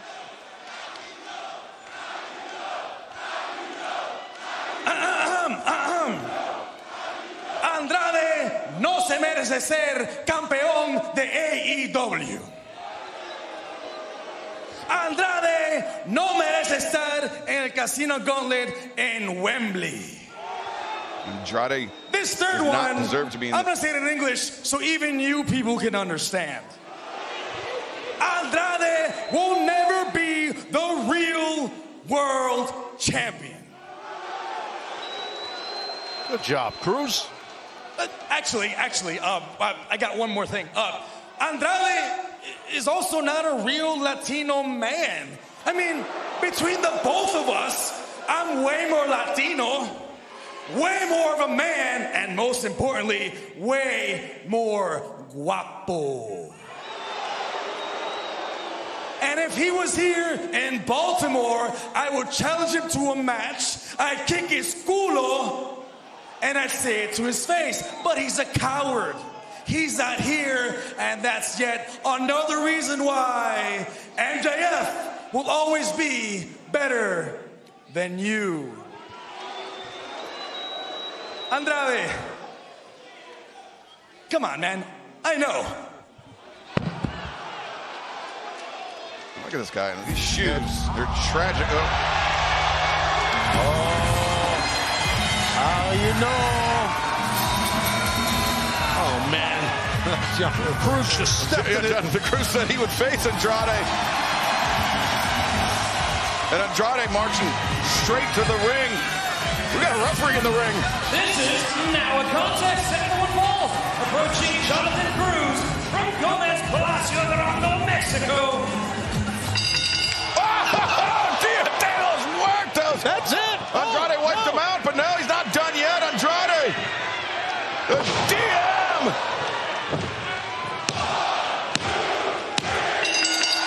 The winner of this match, the AEW National Champion, Andrade El Idolo. Andrade El Idolo, MJF number 1 and 2 in the Casino Gauntlet match taking place 1 week from Sunday at All in London. MJF, If he could... te voy a hablar al Chile como decimos en México.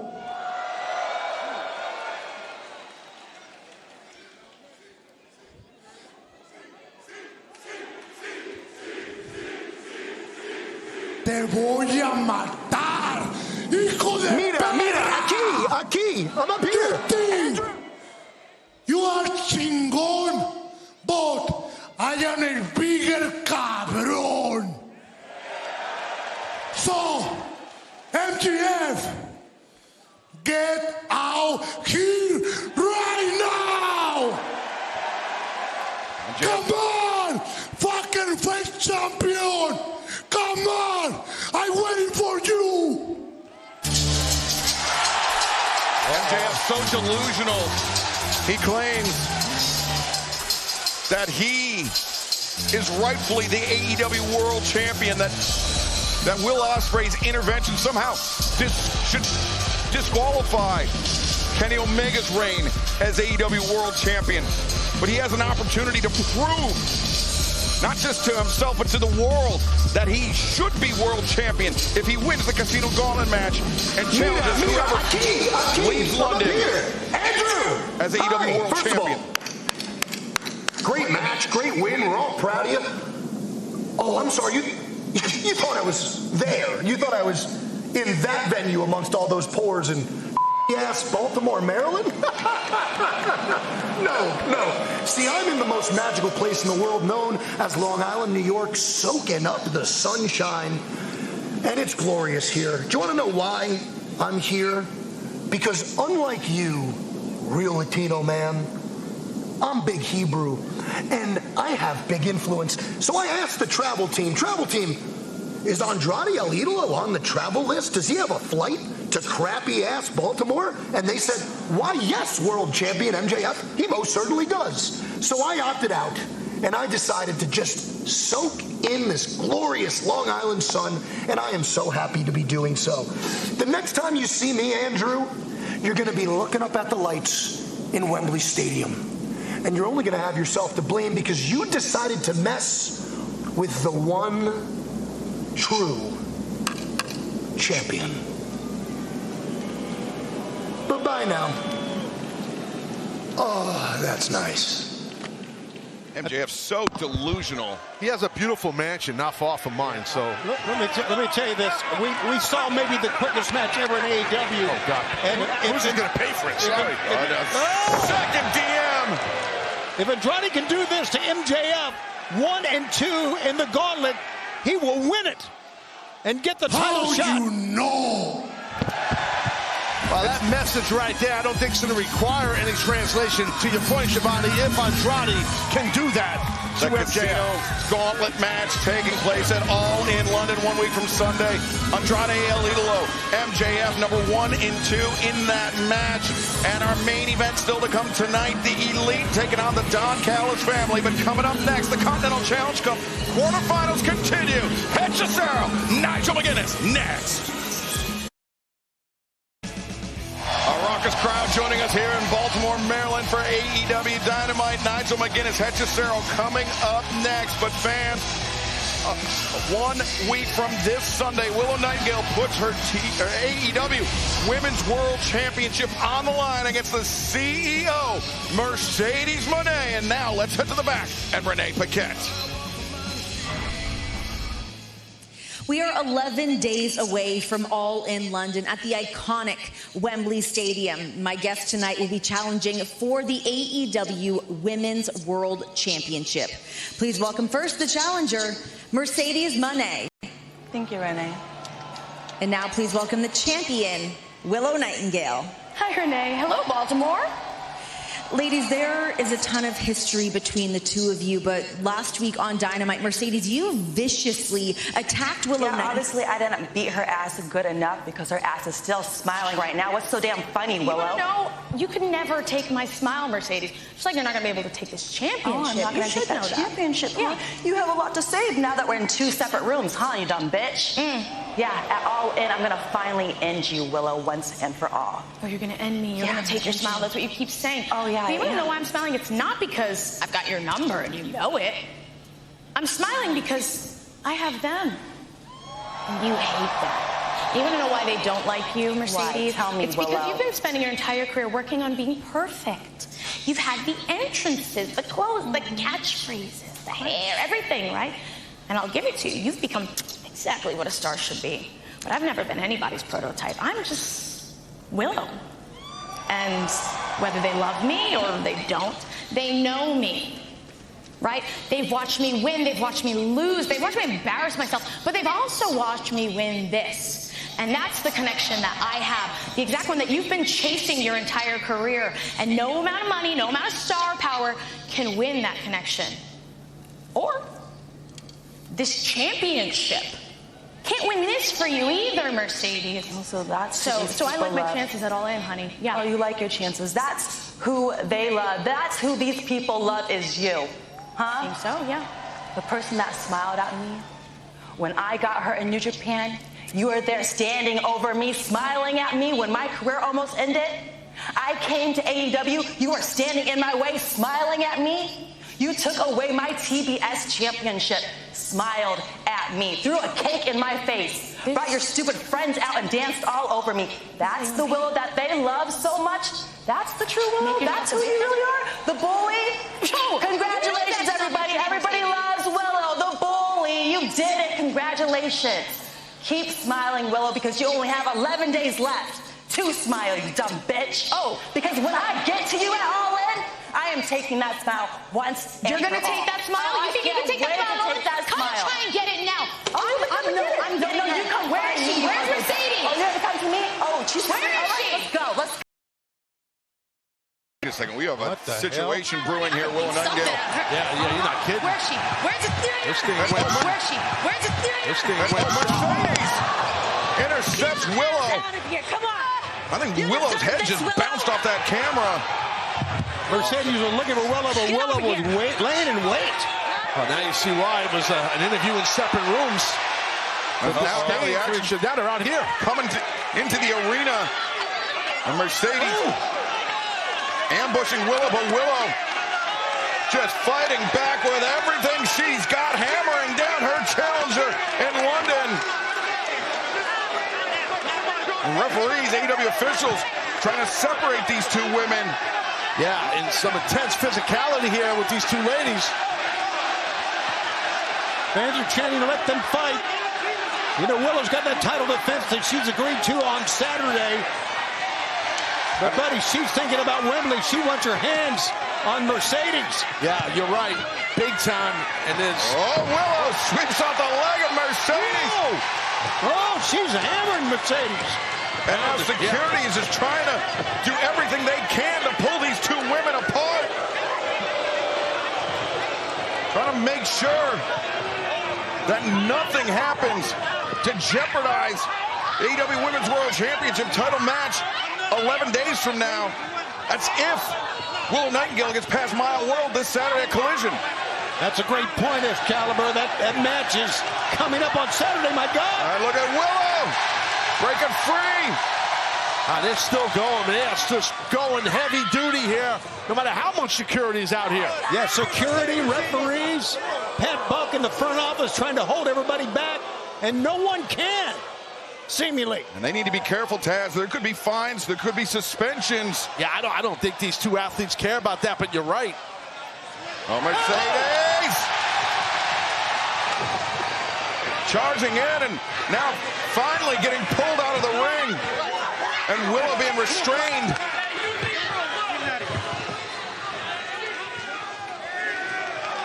And once these two lock horns, a very personal, very combustible situation between the challenger Mercedes Moné and Willow Nightingale. Wow.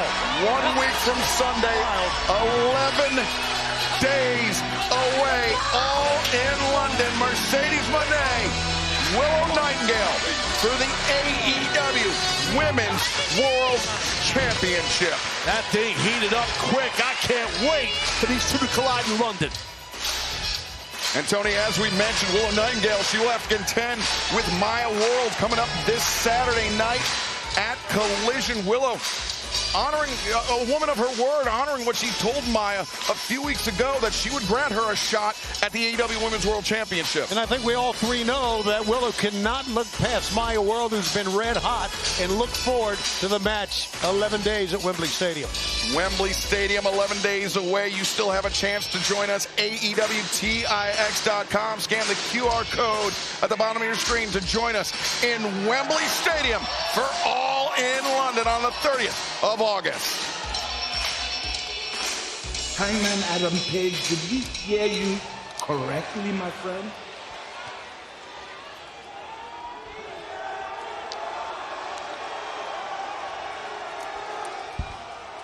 Did I hear you say anyone for those trios titles?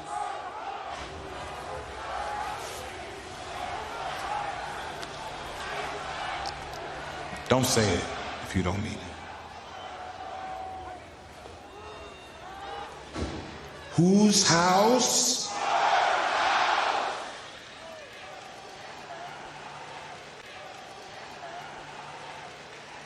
Well, last week at Dynamite Swerve, he put the Trios champions on notice that he wanted those titles. He wanted to take them away, not just from Hangman Adam Page, but Brody King and Bandito. And Swerve could have an opportunity to do so 1 week from Sunday. Interesting comments. This is the quarterfinal match of the AEW Continental Challenge Cup. Set for one fall.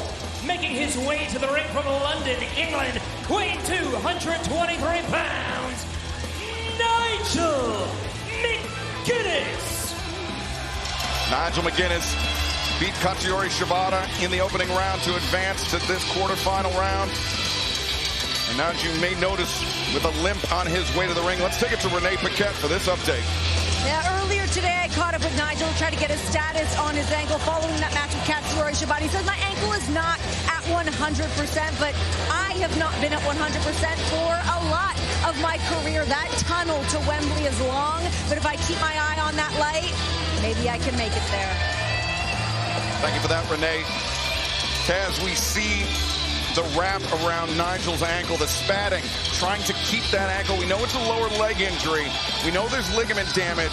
Did not believe that there is a fracture, but still, we saw Nigel walking around the backstage area with a boot around that leg to protect himself. Yeah, far from 100%. I talked with Nigel earlier, too. He didn't want to say too much about details on it. But this cat coming out there to compete against him, he'll catch himself a heel hook. He's a submission specialist. And his opponent from Monterrey, Nuevo Leon, Mexico, weighing 229 pounds, he is the CMLL World Heavyweight Champion, Hechicero. When you got something taped up, I don't care what part of your body, and it's well documented what's going on with Nigel's left foot, heel, whatever it is, your opponent knows that. That's a target. Big time. A potential nightmare matchup for Nigel McGuinness against the submission specialist, Hechicero. And fans, you are watching AEW on TBS, brought to you by Progressive Insurance. Round out your protection with life, phone, and pet health insurance. You know, like I said, heel hook, when I see some over an ankle that's taped up how Nigel's is towards the back of his heel of his foot, my brain instantly, as a wrestler, says, okay, I need a low single, take him down, and put a heel hook on him.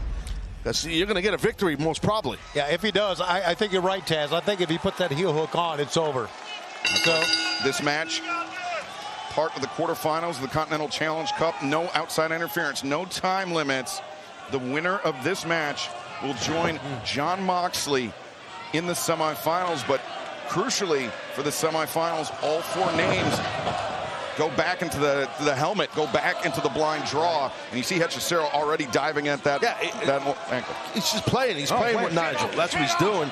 And Nigel can't even really put weight on that thing, and they haven't even touched yet. Nigel just said, if you stay after my heel, I'm going to go after your mask. Oh, there it is. That's what it, yep. Nigel looking to take any advantage. Hechicero going, and there you go. Nigel immediately. It's not a disqualification to unmask an opponent in the United States like it is in Mexico. Hechicero. I will see it. Yeah, well, it's a warning again from Nigel. You can't blame Nigel. I mean, you know, I don't blame him. He's just trying to even the playing field. Of course, we mentioned The spots in the semifinals on the line tonight. Also on the line coming up this Saturday at Collision, Eddie Kingston, Claudio Castagnoli. One-on-one quarterfinal round matchup, as will be Conglomeration members Orange Cassidy, Kyle O'Reilly, when they meet live this Saturday, 8/7 Central on TNT and HBO Max from Reading, Pennsylvania. And fans, today is your last chance, last opportunity. Pre-order your Orange Cassidy Big Rubber Guy figure at shopaew.com. Limited quantities available. Visit, Hechicero changing levels.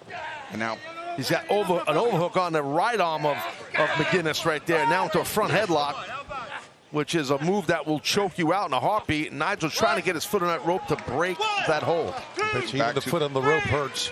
Yeah. And just walking is excruciating. Hechicero. Uh-oh. Yeah, the vibration on those tight steel cables that are under that rope there, that are all the rope, I should say. I mean, that just sends those vibrations through that foot, the heel. So leaping over the top. He's got Nigel in his grip. Let's not forget, there's no time limit. It's sudden death rules. Who knows how long this one's going to go. And some right hands into the kidneys of Nigel McGuinness, courtesy of Hechicero, as Nigel he's hurting, man. Gingerly limps back toward center. Hechicero off the top and takes Nigel down. Hechicero moving with purpose. The cover, near leg hook. Nigel McGuinness kicks out, and this quarterfinal tilt in the Continental Challenge Cup continues live on Dynamite. Excalibur, Nigel kicked out, but he couldn't get up on his feet, man. And look at this, Hechicero immediately goes targeting the ankle. Nigel trying to do everything he can to play keep away, so to speak. Yeah, but Hechicero's going to be relentless. Oh, no. Well, Nigel was smart. He put his foot outside of the ring, but Hechicero's relentless. Referee can't really do much when the guy just snatches it up. Oh, Nigel. Man, a brutal hold. Having that rope against your calf, your Achilles, even under the best of circumstances, Taz. No, absolutely. But Nigel, you can see he's getting kicked in the head. I looked off the monitor, his face. He kind of has a real pissed off look. So he's probably getting to a point in his brain where it's like, I can't let this keep happening.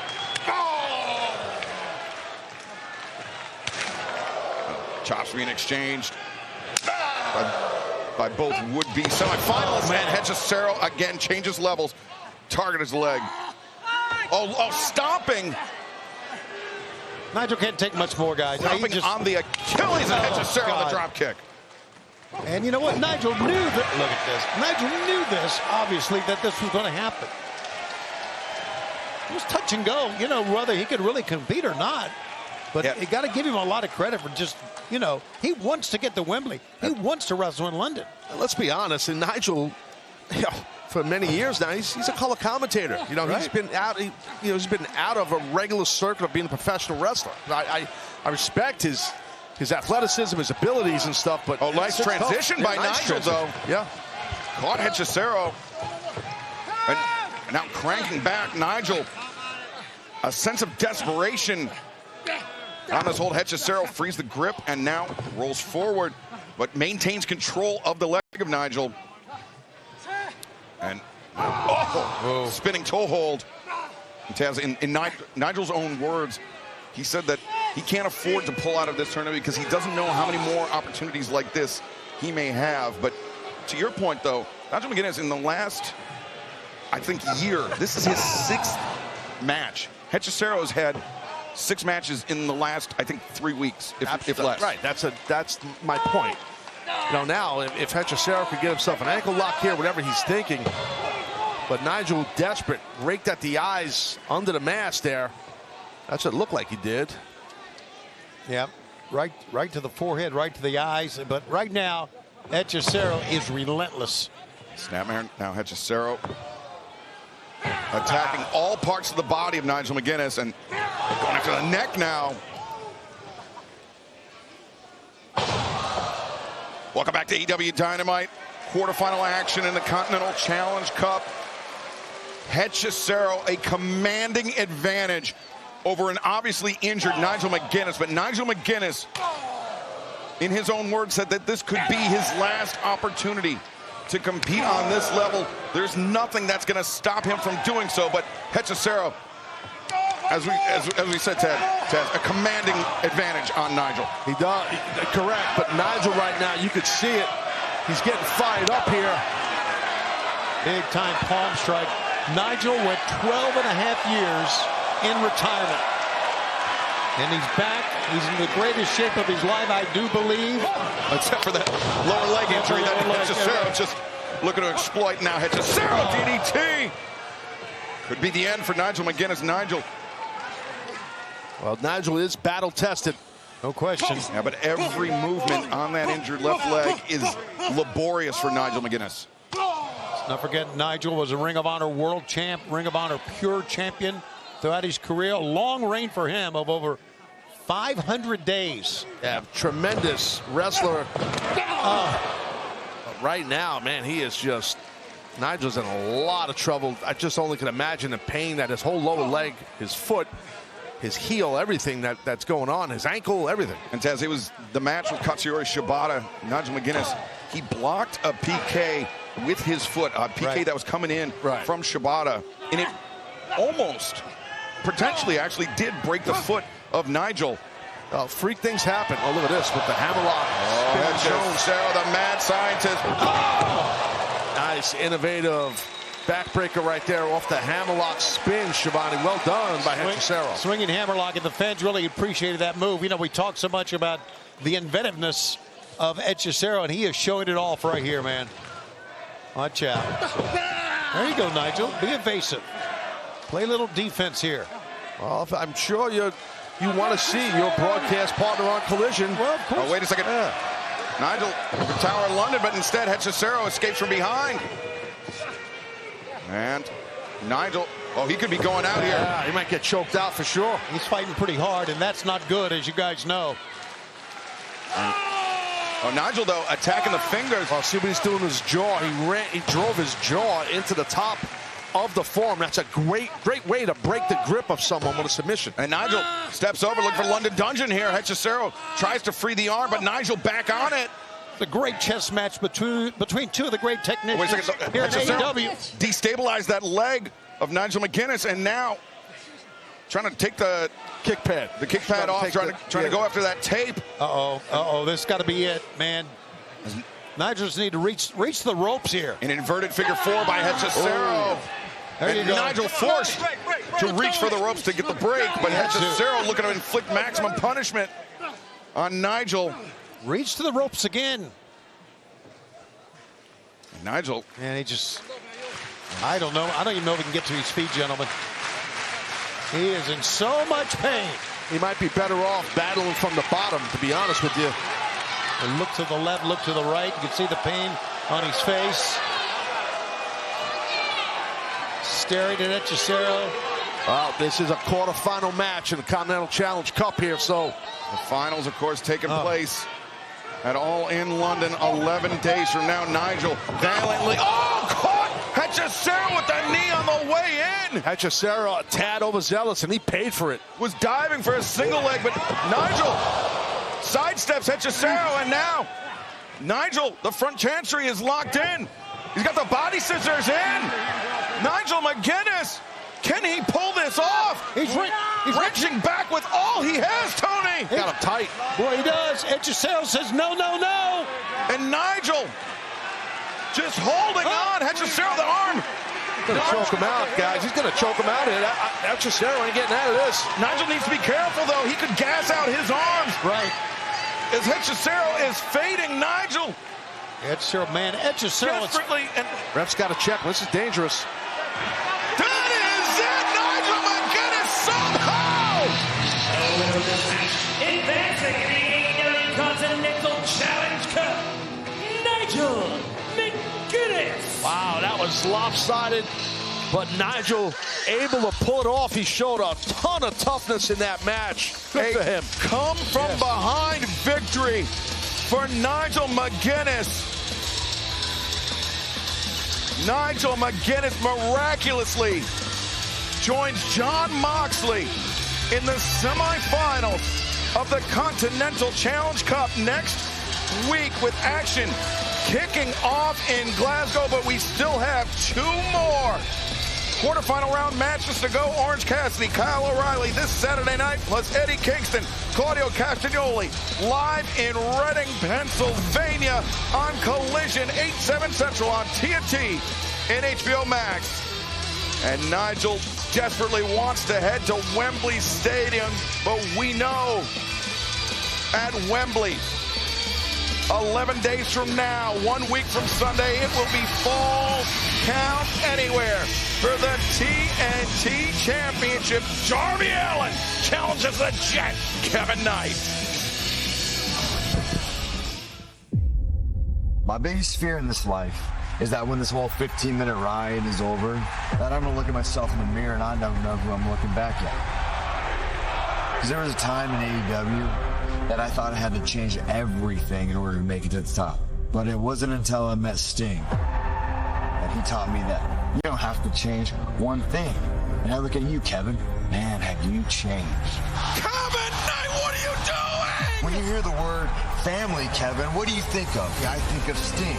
I think of Sting's son, Stephen James Borden. And like all those years ago when I saw potential in you, I see that in Steven. You got my word. From now until Wembley, I'm not going to sneak attack you because I want to beat the very best Kevin Knight. But after all in, when you look at yourself in the mirror, you're not going to recognize who you're looking back at. Because, Kevin, I'm going to beat you within an inch of your life. What a battle it is going to be, ladies and gentlemen, at Wembley Stadium. And now here is the TNT champion, the Jet, Kevin Knight.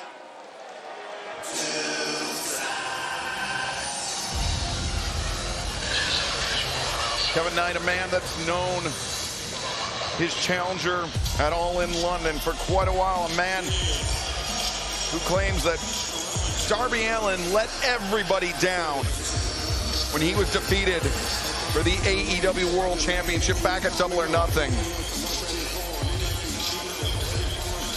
And of course, Kevin Knight, a member of the Don Callis family. Tonight in our main event, the Don Callis family will be facing off with the Elite, Matt and Nick Jackson and the Young Bucks, and of course AEW World Champion Kenny Omega.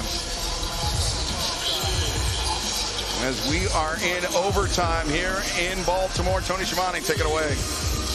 Kevin Knight, you get the battle. This time it is going to be Falls Count Anywhere at Wembley Stadium. I want to get your opinion about... Enough of that. Enough of that, Tony. Honestly, you're starting to make me a little bit uncomfortable, all of these questions, so I'm going to need you to get out the Jets ring. Scram, skedaddle. See ya. Because everybody for the past few months has been questioning the Jet. But you know what? Tonight I got answers, especially for Darby Allin. Because he seems to have this old, outdated version of who the Jet is. I'm not a young boy anymore. I'm a grown-ass man. And not only that, I'm the greatest TNT champion of all time. So Darby Allin, bring your ass out here and let's talk face to face.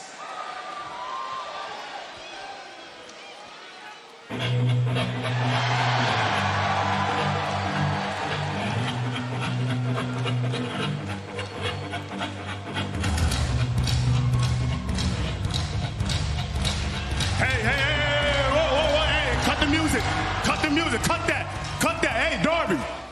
Hey, before you make your way down this ring, I need you to prove to me that you ain't got no weapons on you. That you ain't got no flamethrower, no exploding book bag, none of that. I need you to prove, right? Security, check him. Kevin Knight, understandably nervous about Darby Allin, but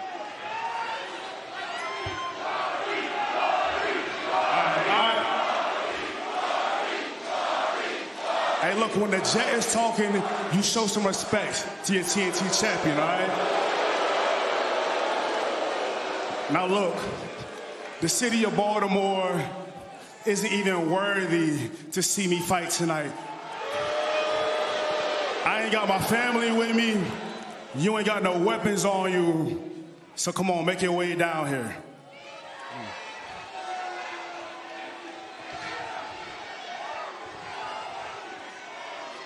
A standoff here. Neither man willing to cede ground.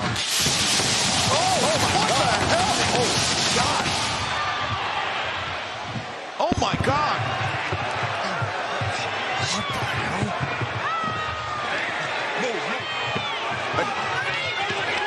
Oh, Kevin Knight. Either that was the luckiest pyro malfunction of Kevin Knight's life, or the Don Callis family was up to something, Taz. Who knows? I mean, hopefully Darby's okay. That was bad. Wow. Oh, wait a second. This is how Kevin Knight hospitalized Darby in the Continental Classic last year. Oh my God, Darby is totally defenseless right now, and his the pyrotechnics blasting in his face. And look at where Knight's going here. Kevin Knight from coast to coast with the, oh my goodness.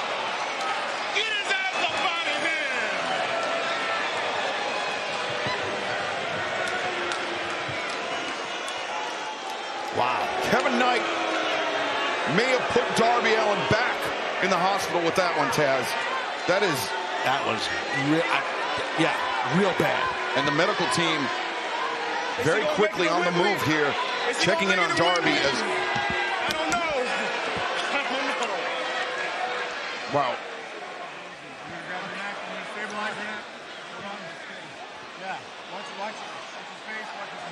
I just hope he's okay. Yeah, I mean, that was really the pyrotechnic blast, and besides that, the chair, face, just... Straight him out, straight him out.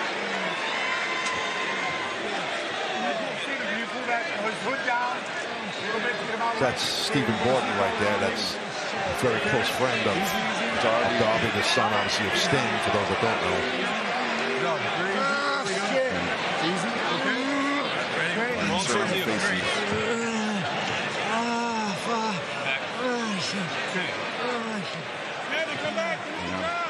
That was really bad. Taz, I mean, we know just how...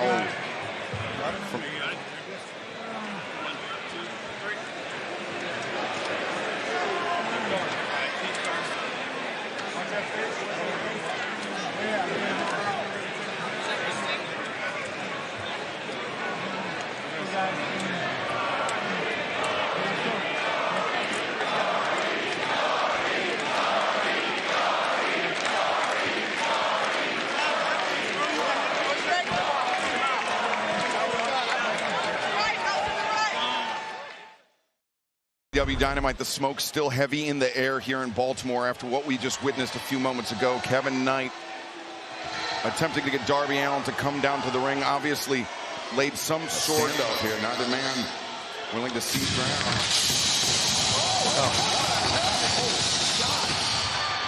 And I know for a fact from walking up that Darby has burns on his face. We saw Darby after this attack by Kevin Knight, not only with the TNT Championship title belt, but the Knight's going here. The coast-to-coast dropkick that ensued. Coast to coast with the, oh my goodness.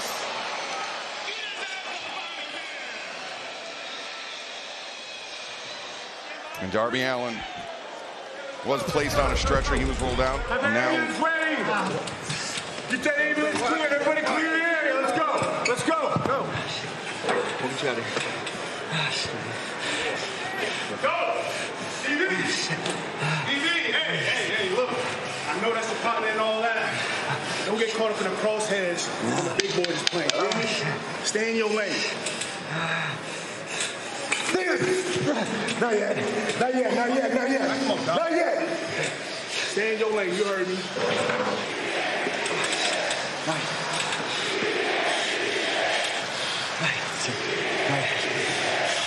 All right, we got time for this. We got to go.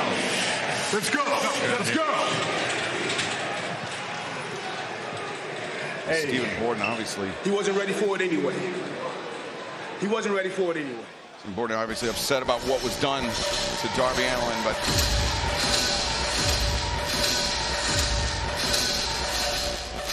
Your main event tonight is a trios bout. Set for one fall. First to ring first, the team of Eric Blue, Jake Doyle, and Dougzilla, Mark Davis. fans, we have to shift gears here. Our main event, this trios match between the Don Callis family and the Elite, still to come tonight. And obviously Darby Allin on his way to receive medical attention. Tony, we will provide any updates that we get before we head off the air tonight. I was trying to think what was worse, the burns or that coast-to-coast kick. That was so scary. You can see I was not exaggerating about the smoke still in the air here in Baltimore from that pyrotechnic malfunction.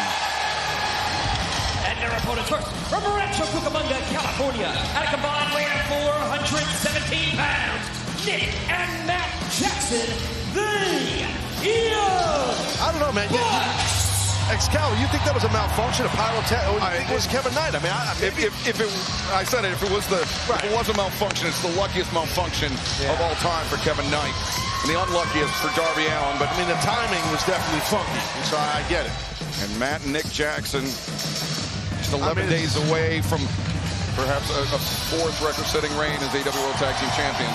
Well, that is going to be a tremendous match. I know Don Cal. I know Don well, and I know he had a plan, and they probably have a plan right here, too, I'm sure, for this match against the Elites. Don Callis and the Don Callis family always a step ahead. Unfortunately, no matter who likes it or not, it's the truth. Well, when you got deep pockets, right, you can do things like this. Yeah.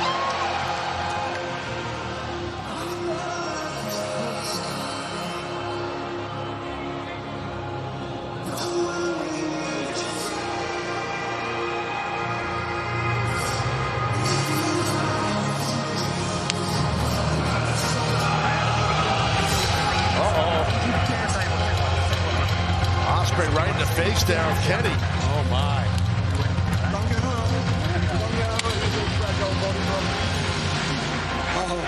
Get him out. Earlier tonight, Kenny Omega invoking Will Ospreay's family. Perhaps a step too far by the AEW World Champion. And from Winnipeg, Manitoba, Canada, weight 224 pounds, he is the AEW World Champion. He is Kenny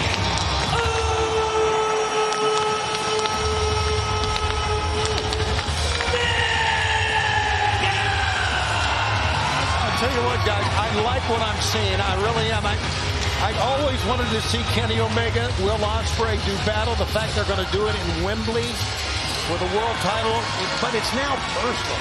It's very personal. I love battles like this. It means it's not going to only be a great world title bout, it's going to be a very bitter one at times. Nothing wrong with that. And the last time they faced off, the circumstances were very, very different. Will Ospreay was under the influence of Don Callis. Kenny Omega fighting on his own 11 days from now at Wembley Stadium. The richest prize in our sport on the line. Kenny Omega, Will Ospreay. But as we heard earlier from both champion and challenger Taz, it's about so much more than that title belt. Well, absolutely. I mean, you heard that, and for those that saw the interview, if not, you should check it out online. Yeah. The conversation, I should say, that Kenny had with Will Ospreay. I mean, to me, a lot came out in that. Well, Kenny has proved that he is in the best shape of his life. He's a world champion once again. Will Ospreay, so determined. And I think the involvement with the Death Riders gave him another gear. But that match... Will Ospreay's involvement. Yes, Will Ospreay's involvement. Gave him another gear. That being said, look forward to what's going to transpire in this matchup. Yeah, Ospreay, he's shown that he's not willing to play John Moxley in the Death Riders games. He's not willing to conduct himself quite as ruthlessly as they are. And that means that Ospreay will be going on his own coming up 11 days from now and All in London. But the Young Bucks, their dance card is very full.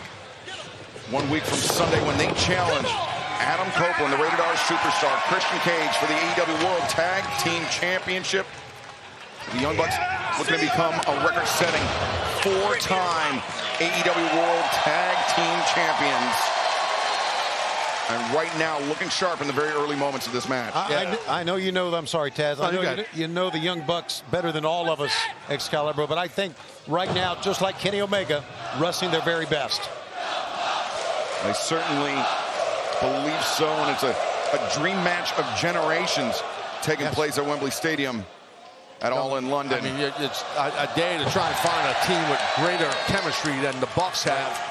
And now, here comes the world champ. And you know what? That team, Taz, could very well be Adam Copeland and Christian Cage. Absolutely. As El Clone singled out in the corner by the Elite. Omega, the backbreaker. Diving foot stomp by Nick Jackson. Now Matt, legal for the Elite. Omega caught Davis by surprise, but 8-1. Caught Doyle by surprise, but 8-1 from Davis. And now the Bucks, though, the drop kick. Dunkzilla Davis, though, still on his feet. Just absolutely sensational work. Sensational work. Now El Clone. Whoa. Just toss over the top by the Elite.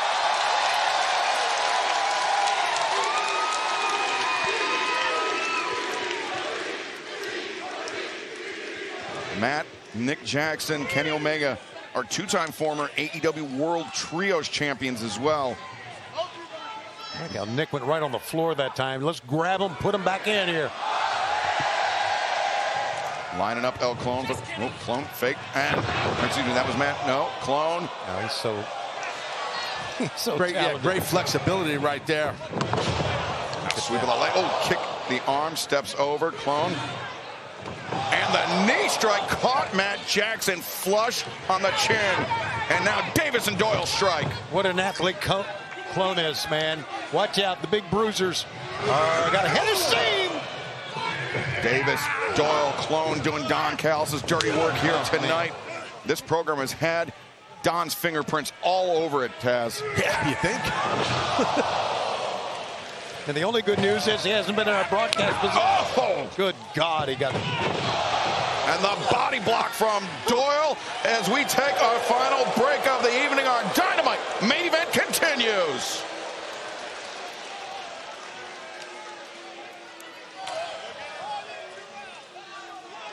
Man, I tell you, when guys like Davis and Jake Doyle get moving, it's hard to stop those two big men. Davis. No finesse about them at all. Davis sets it up for Clone. Clone, pinfall attempt. And the kick out by Matt Jackson. Now Clone slowing down the pace. He's going to stretch out Matt Jackson, really punish his opponent, test his flexibility. Just stops to the base of the neck.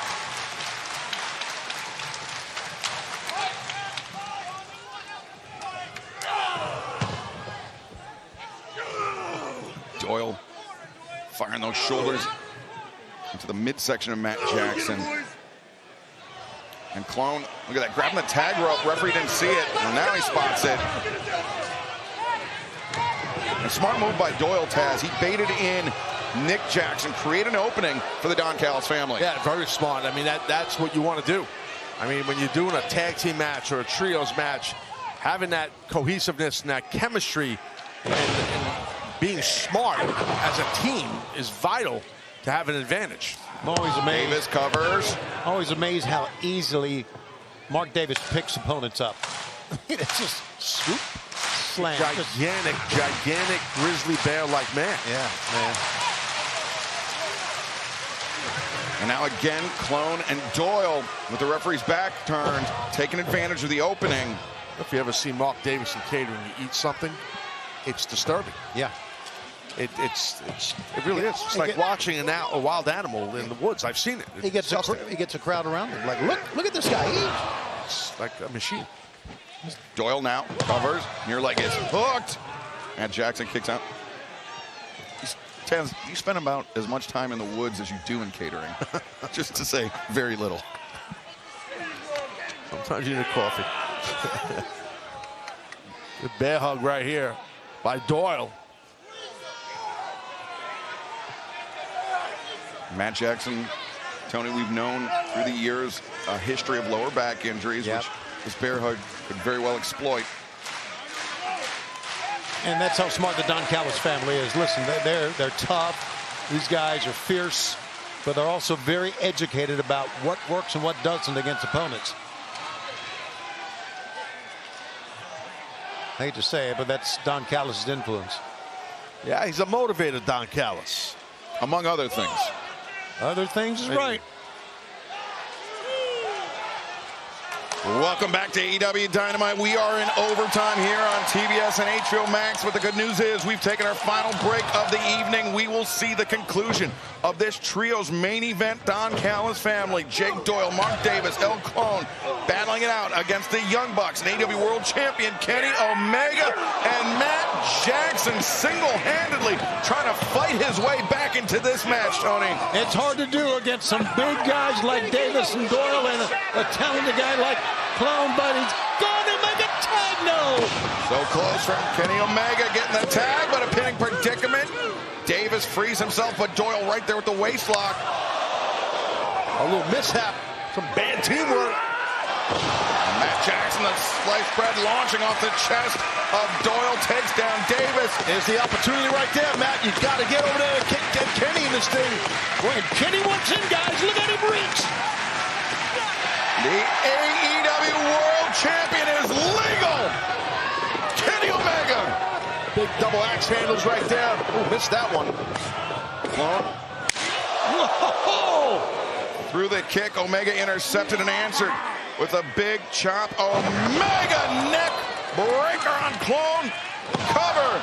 2. No, Davis and Doyle intervene. Great save by members of the Don Callis family there. We've seen a lot, as we mentioned. The Don Callis family tonight just shows you how deep the Don Callis family is. Deep is an understatement. Boy, you're not kidding. Great reversal by the Young Bucks. God, I love the Young Bucks. Bringing this match back in the favor of the Elite. Omega with Clone up. Kenny Omega from the middle. Rope the Elite. Triple synchronization, and El Clone, though, able to kick out. And El Clone dropped down, but a great job of just kicking out of that.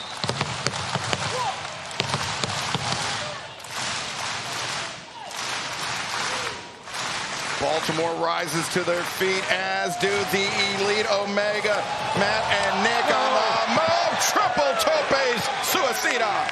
Pro wrestling is the greatest sport in the world, guys. I love it, and I love being in overtime. Keep going, guys.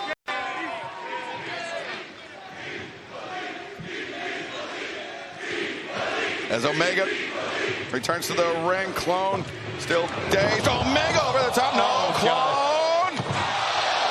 So dangerous, so elusive. It's amazing. But the Young Bucks prepared. And Omega snap. Dragging on Davis. Big one on Davis. He might get Doyle here, too.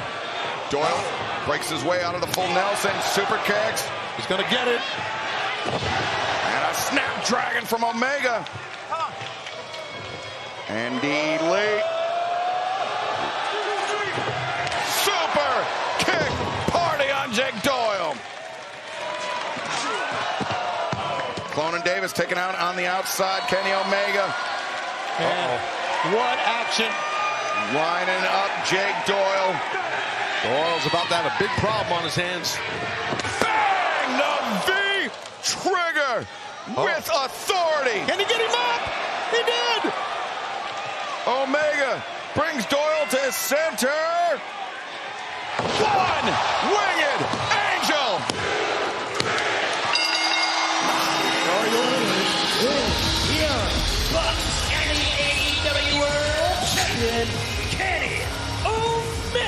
I think we got 3 guys ready for Wembley Stadium, gentlemen. Kenny Omega and Will Ospreay. 1 week from Sunday for the AEW World Championship. Whoa. Oh, wait. More members of the Don Callis family. RPG Vice is out. Lance Archer's back out. And there's no way that Kenny and the Bucks can battle this. No way. And Don Callis family, just too many members. Man, he put out the marching orders tonight. Boy, he sure did. Look at Rocky Romero, Trent Beretta pulling out a table from underneath. This, as if they didn't do enough damage to Darby Allin. Right. They want to potentially affect another match at All in London. I think they're poised to put Kenny Omega through that table. Look at this. Yes, sir. That's what they're calling for.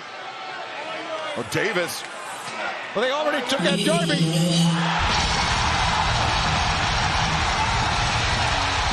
In comes the Rated R superstar, Adam Copeland. Look at him go. Oh, man, Copeland's sprinting for the fences. Yes, he is. He's outnumbered, but he's bringing it. Oh, but Archer from behind it. Christian Cage. He'll make it his way to the ring in his own time. But his partner is getting overwhelmed. Let's not forget he did that bad arm. And there's too many numbers. Yeah. Wait. Is that? Yeah. He's in there. Christian Cage. Christian Cage. Whoa. Coming to the aid of the Rated R superstar. His fellow AEW World Tag Team Champion. And there goes Rocky Romero. Whoa. Christian was holding Trent for the Young Bucks and the inadvertent super kicks. Landing on Christian Cage. I'm sure that was inadvertent. I don't know. I think it was, but now we've got a problem. Oh. And everybody's got a problem with Mark Davis. Davis from behind. Just hitting anything and everything he can, and now Lance Archer into the fray. This is about as crazy as it gets here on AEW, and it's crazy. And now, AEW World Tag Team Champions, their challenges at Wembley Stadium, all fighting away from the ring. What a night! What a night! 11 days away from Wembley.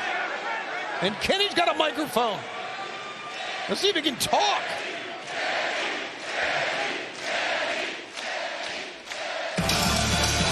Oh, no. Or, oh, yes. Whatever you want to say.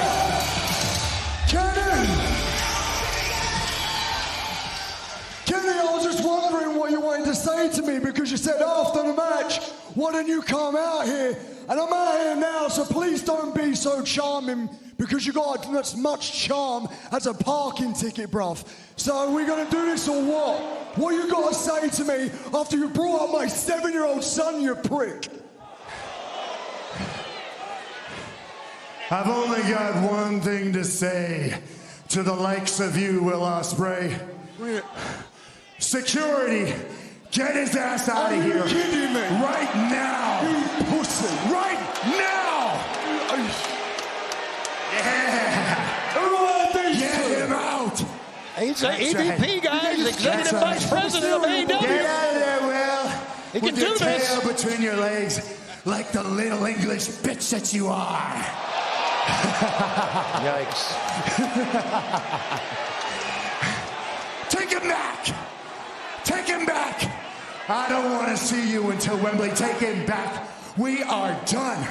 We are done. I'm gonna kick the shit out of you. Oh, Ospreay on the move, and he goes right at Omega. Oh, fist of fire. Omega trying to cover up as much as he can, but Ospreay, he was being restrained by those two men, those security guards. Omega, the V-trigger. Oh, my God, what a match it's going to be at All In. But Ospreay, his arms were restrained, I Taz. didn't need you anyway. I didn't need you anyway. Kimo. Well, one last lesson to teach you, my friend.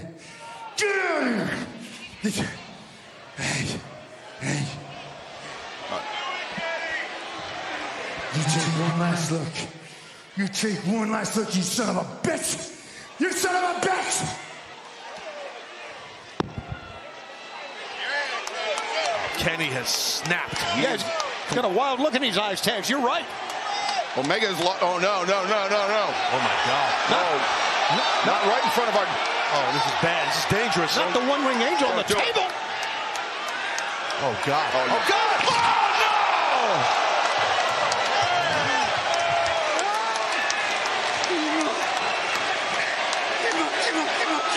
Oh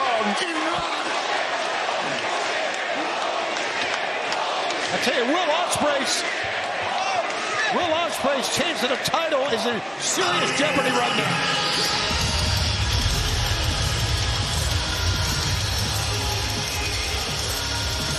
Whoa, that was heavy. 1 week from Sunday. Ospreay, Omega, the richest prize in our sport at Wembley Stadium, all in London. We'll see you there.